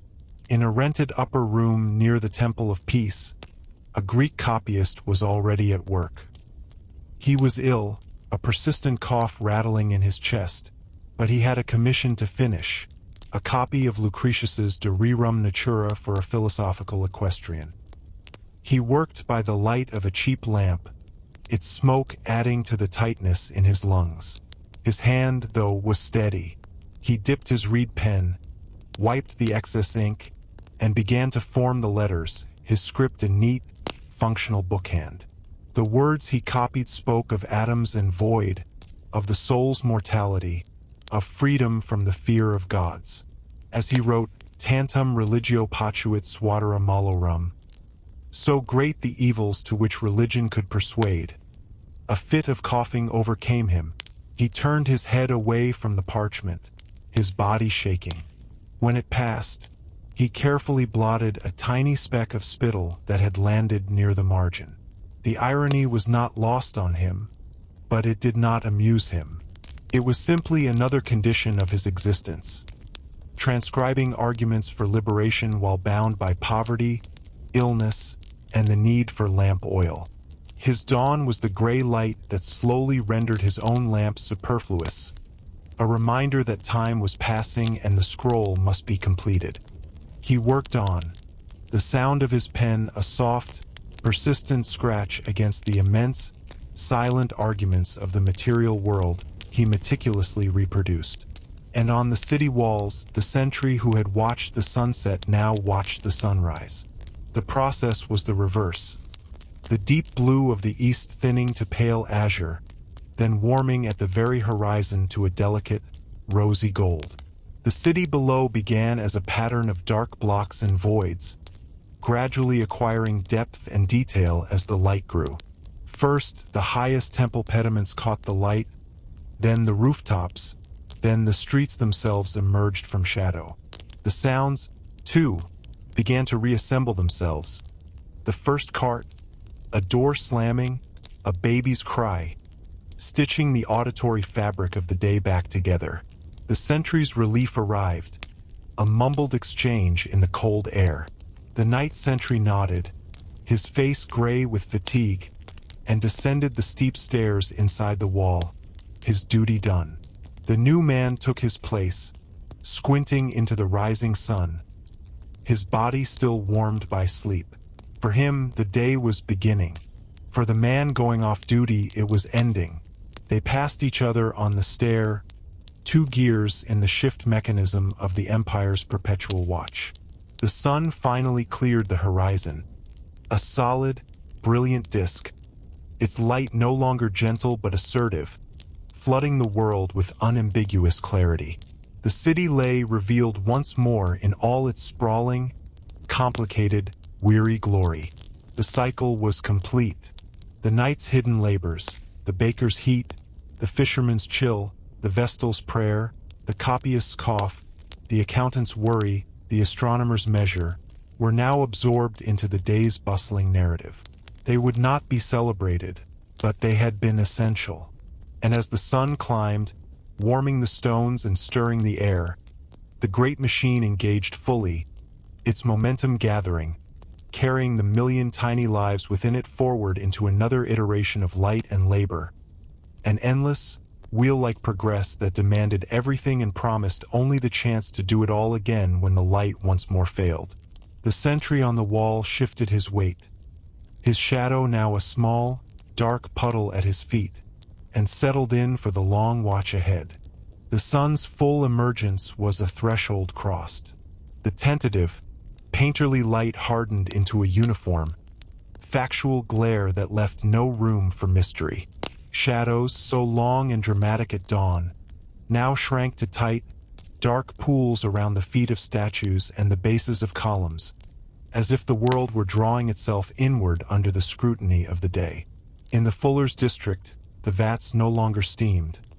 The foul liquid had warmed to match the air temperature, and the stench seemed to thicken, becoming a visible haze that shimmered above the open troughs. The men's movements had lost even the ghost of morning vigor, becoming a slow, mechanical piston action, a pure expenditure of calories against resistance. Their skin, perpetually damp, had taken on a pale, macerated look. One man blinked slowly, a fly tracing a path across his unmoving cheek. Thought was not merely absent. It was an impossible luxury. Their consciousness was a narrow beam focused on the next lift of the leg, the next press downward through the sodden wool. The world beyond the vat, the city's noise, the passage of time, the very concept of a future, had ceased to exist. They were engines of purification, running on a fuel of sheer endurance, their humanity distilled to a single, repetitive motion. In the law courts, the atmosphere had shifted from the rhetorical flourishes of the morning to the dry, technical agony of cross-examination. A witness, a merchant from Leptis Magna, was being questioned about a shipment of African citrus wood. The lawyer for the opposing side dissected his testimony with surgical, bored precision. You stated the logs were loaded on the calends of April. The harbor master's log for Ostia shows no ship from Leptis docking until the Nones. Explain the discrepancy. The merchant stammered, his Latin accented and faltering under pressure. He consulted a wax tablet, his fingers trembling. The truth of the matter, a storm, a delayed departure, an honest mistake in record-keeping, was being carved into pieces by procedure. The judge watched, his chin resting on his hand, his eyes half closed. He had seen this 1,000 times, the collapse of lived experience under the weight of documented fact. The justice administered here would be a verdict on paperwork, not on wood or storms or human error. The scribe's stylus flew, capturing the stutters and the legal thrusts, translating the human confusion into clean, legible Latin for the archive. The citrus wood itself, its fine grain and rare fragrance, was irrelevant. It was now a subject of a clause, a point of contention, a legal fiction.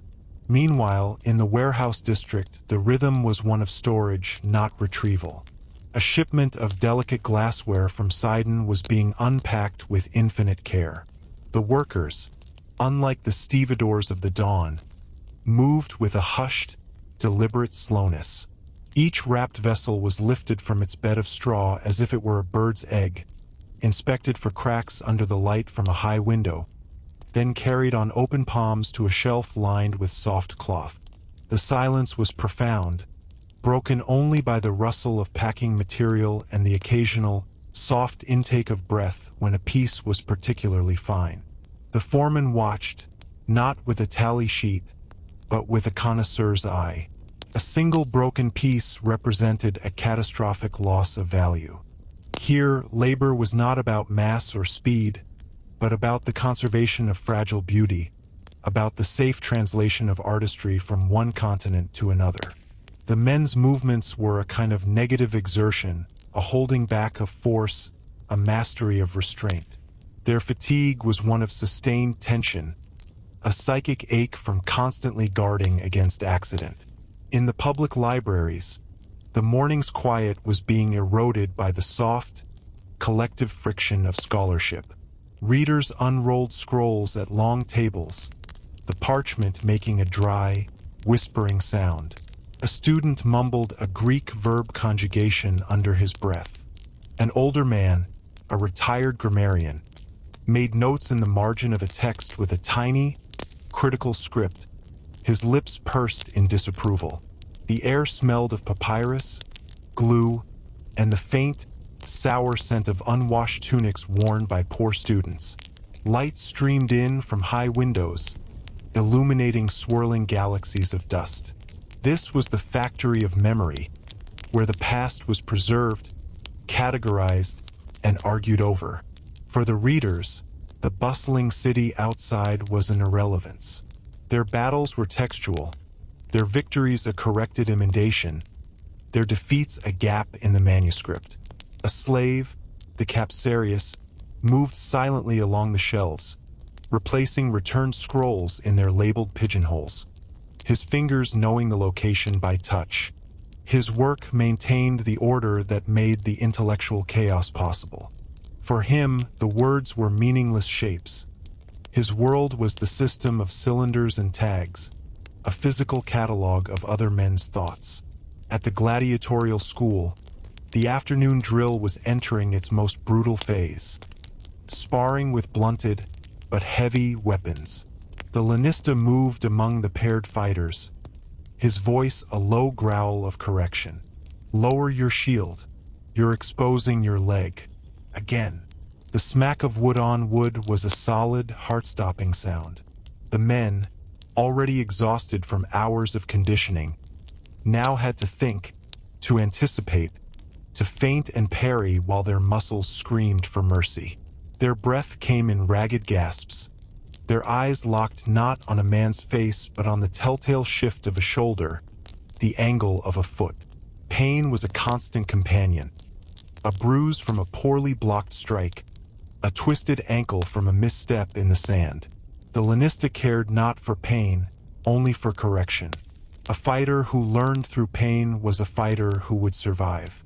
The sand, churned by their feet, was stained dark in patches with old sweat. The sun beat down on the yard, but they no longer felt it as heat, only as a weight pressing their helmets onto their heads. Their world had shrunk to the few feet of sand between them and their opponent, to the next breath, the next block. This was the forge where spectacle was hammered out, where live men were turned into performers of violence through repetition, pain, and the extinguishing of fear. In a perfumer's shop in the upscale Argiletum district, the atmosphere was one of cloying, exquisite concentration.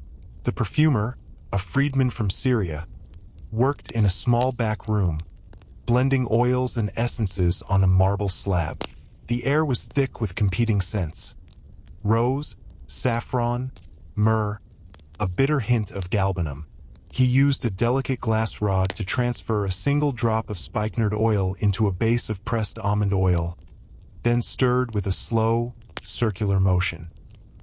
He brought the mixing vessel to his nose, closed his eyes, and inhaled. His face was a mask of analytic ecstasy. He was composing symphonies for the sense of smell, creating identities in a bottle for wealthy women and effete men. His work required a palate of the nose, a memory for scent combinations, and an understanding of the social signals each fragrance conveyed. Outside, the world was loud and vulgar. In here, it was a universe of volatile molecules and subtle status. He added a minuscule amount of crushed bitter almond, then smelled again. A nod. It was balanced. He would let it settle for 3 days before decanting it into a delicate glass unguentarium. His labor was one of invisible luxury, catering to the most ephemeral and expensive of vanities. And as the sun began its long, late afternoon decline, the light once more grew lyrical, casting the world in a forgiving golden hue. In the public baths, the peak hour was approaching. The noise in the caldarium was a roar of conversation and splashing water, the steam so thick it obscured faces, creating a democracy of anonymous, pink flesh. Political alliances were whispered on the edge of the hot pool. Business deals were suggested between plunges into the cold frigidarium. The masseurs worked their strong thumbs into knotted shoulders, eliciting grunts of pain and relief. The capsarius, the attendant who watched over the bather's clothing and valuables, sat alert amidst the piles of tunics and sandals, his face a study in trustworthy neutrality. For the bathers, this was the day's reward, a sanctioned shedding of social armor along with their clothes. The water, the heat, the gossip, the scraping of the strigil. It was a ritual of renewal, a daily rebirth into the evening's social obligations. Their fatigue from the day's labors was being steamed and pummeled away, replaced by a relaxed, gossipy lethargy.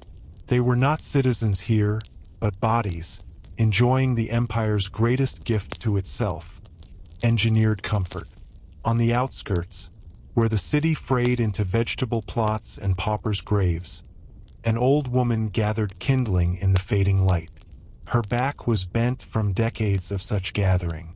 She moved slowly, her gnarled fingers picking up every twig, every dry stalk, assembling a meager bundle tied with a piece of rotten cord.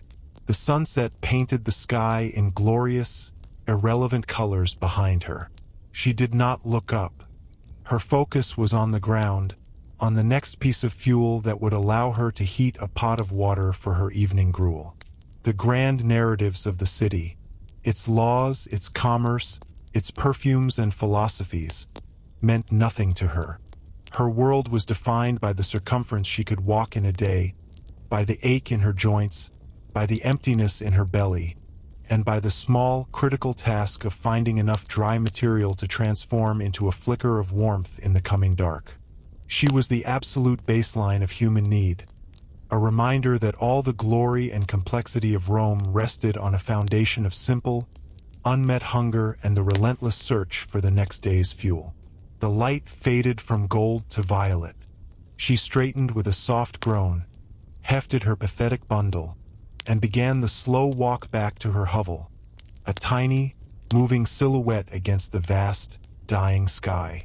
The city's great will turned, its magnificent and terrible machinery grinding on, and she, at its very edge, gathered sticks to survive its next revolution. The violet dusk was a slow dye, staining the sky from the horizon upward, deepening the shadows in the streets until they merged into a continuous gloom. The last vendors shuttered their stalls with a series of final, wooden thuds, the sounds marking a retreat from commerce.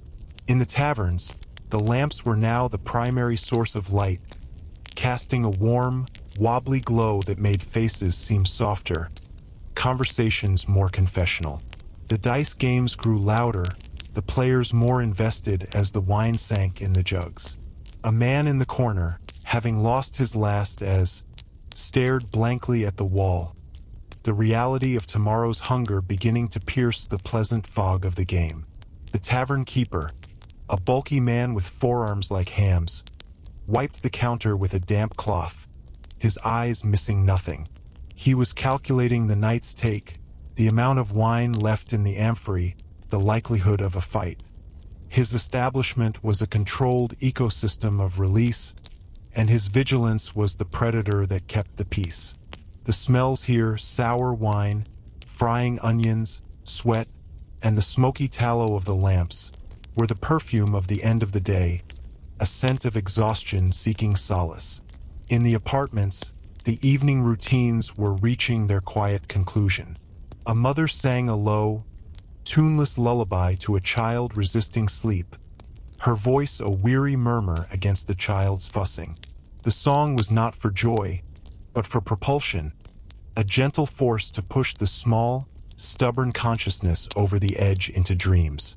In the room next door, a couple lay side by side in the dark, not touching, each nursing private resentments from the day. A squandered coin, a sharp word from a superior, the relentless pressure of the rent. Their silence was a wall between them, built brick by brick from small disappointments. The night did not bring reconciliation. It offered only a ceasefire, a temporary suspension of hostilities in the shared trench of their bed. From the street below, the sound of a stumbling drunk echoed, then faded. The city's noise was receding, pulling back like a tide, leaving isolated pools of sound. A cough, a snore, the scrabble of a rat in the wall. At the Temple of Vesta, the sacred flame cast a restless, dancing light on the round interior walls. The Virgin on duty sat on a simple stool, her posture erect, her eyes on the fire. It was her task not just to ensure it did not go out, but to contemplate it, to see in its endless transformation the life of the state. The silence in the temple was absolute, a living silence filled with the crackle and hiss of the burning wood. Her thoughts, trained by years of discipline, did not wander to personal matters. They followed the flames, the curl of the smoke, the consumption of the log, the release of light and heat. She was a custodian of process, of an endless becoming. Her fatigue was a kind of trance, a merging with the element she tended. The night outside, with its human troubles and pleasures, was a distant rumor. Here, in this circular, ancient space, time was not linear but cyclical, as endless as the fuel fed to the fire. A slight draft made the flame flutter. She leaned forward minutely, her body a subtle adjustment to maintain the perfect, unwavering center. In the scriptorium of a wealthy patron, the work had shifted from creation to preservation.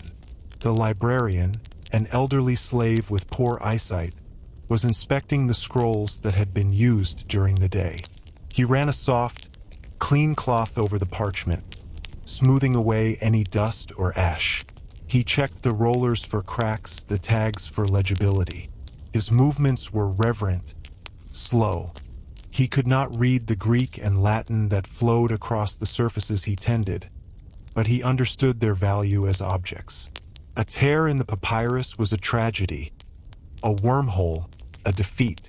He was the guardian of the physical vessel of thought. In the quiet lamplight, the library was a mausoleum of other men's minds, and he was its silent caretaker, ensuring the bodies of the texts remained intact for whatever spirits might wish to inhabit them again. The smell here was of cedar oil from the storage chests and the dry, vanilla-like scent of aging papyrus. His world was one of tactile care, a humble, essential service to an abstraction he would never comprehend. Down at the wharves, the activity never truly ceased, but it changed character. A coastal trader from Neapolis was making a late delivery of Campanian wine in small, sturdy amphorae. The work was done by a skeleton crew under the direction of the ship's master, their movements efficient and quiet, the amphorae being handed from the deck to the dock in a human chain, each man grunting softly with the weight. The master checked each jar as it passed, his fingers probing the seal of pitch at the neck. A broken seal meant tampering or leakage, a loss of profit. His world at this hour was reduced to this line of clay jars moving through the circle of light cast by a single lantern on the ship's rail. The river lapped against the pilings, a dark, swallowing sound. The city behind them was a formless mass of darker dark, with only a few scattered points of light. These men existed in a bubble of purposeful action, a pocket of productivity in the sleeping world. When the last amphora was stacked in the warehouse, they would share a jug of the very wine they had just unloaded, a silent toast to a job completed, before seeking their hammocks on the ship. Their night was segmented, a period of work, a moment of reward, then the oblivion of earned sleep, rocked by the gentle sway of the Tiber. And in the small, bare room of a stoic tutor, the man sat alone after his last student had departed. The fee, a few copper coins, lay on the table. He did not count them. He was reviewing the day's lessons in his mind, assessing his own performance. Had he explained the dichotomy of control clearly enough to the merchant's dull son? Had he been too harsh with the girl who kept confusing Zeno with Chrysippus? His philosophy taught detachment from external things, including the opinions of others, but the practical need for students and their fees created a constant, low-grade tension. He extinguished the lamp to save oil. The room was lit only by the moonlight now, a cold, blue-silver illumination that made the space seem even emptier. He performed the mental exercise of premeditatio malorum, the premeditation of evils. He envisioned losing his last student, becoming ill, begging in the streets. He sat with these images, allowing the fear to rise, then applying the discipline of reason to dissipate it. This is only a possibility. This is not now. My virtue is my own. The exercise was a nightly mental hygiene, a scraping clean of the day's anxieties. His fatigue was intellectual and spiritual, a weariness from the constant internal labor of maintaining equilibrium in a chaotic world. Outside, a cat yowled. He noted the sound, acknowledged it as an indifferent event, and returned to his meditation. The city's sleep was deepening around him, but his vigil was of a different sort, a watch over the frontiers of his own soul, a silent, rigorous practice in the dark that would enable him to face the indifferent dawn with the same steady, expressionless calm. The moon traveled its slow arc beyond his window, its light creeping across the floor, over his still feet, and onward, as time, indifferent and vast, carried him and all the other watchers, workers, and dreamers toward another inevitable, unrevealing day.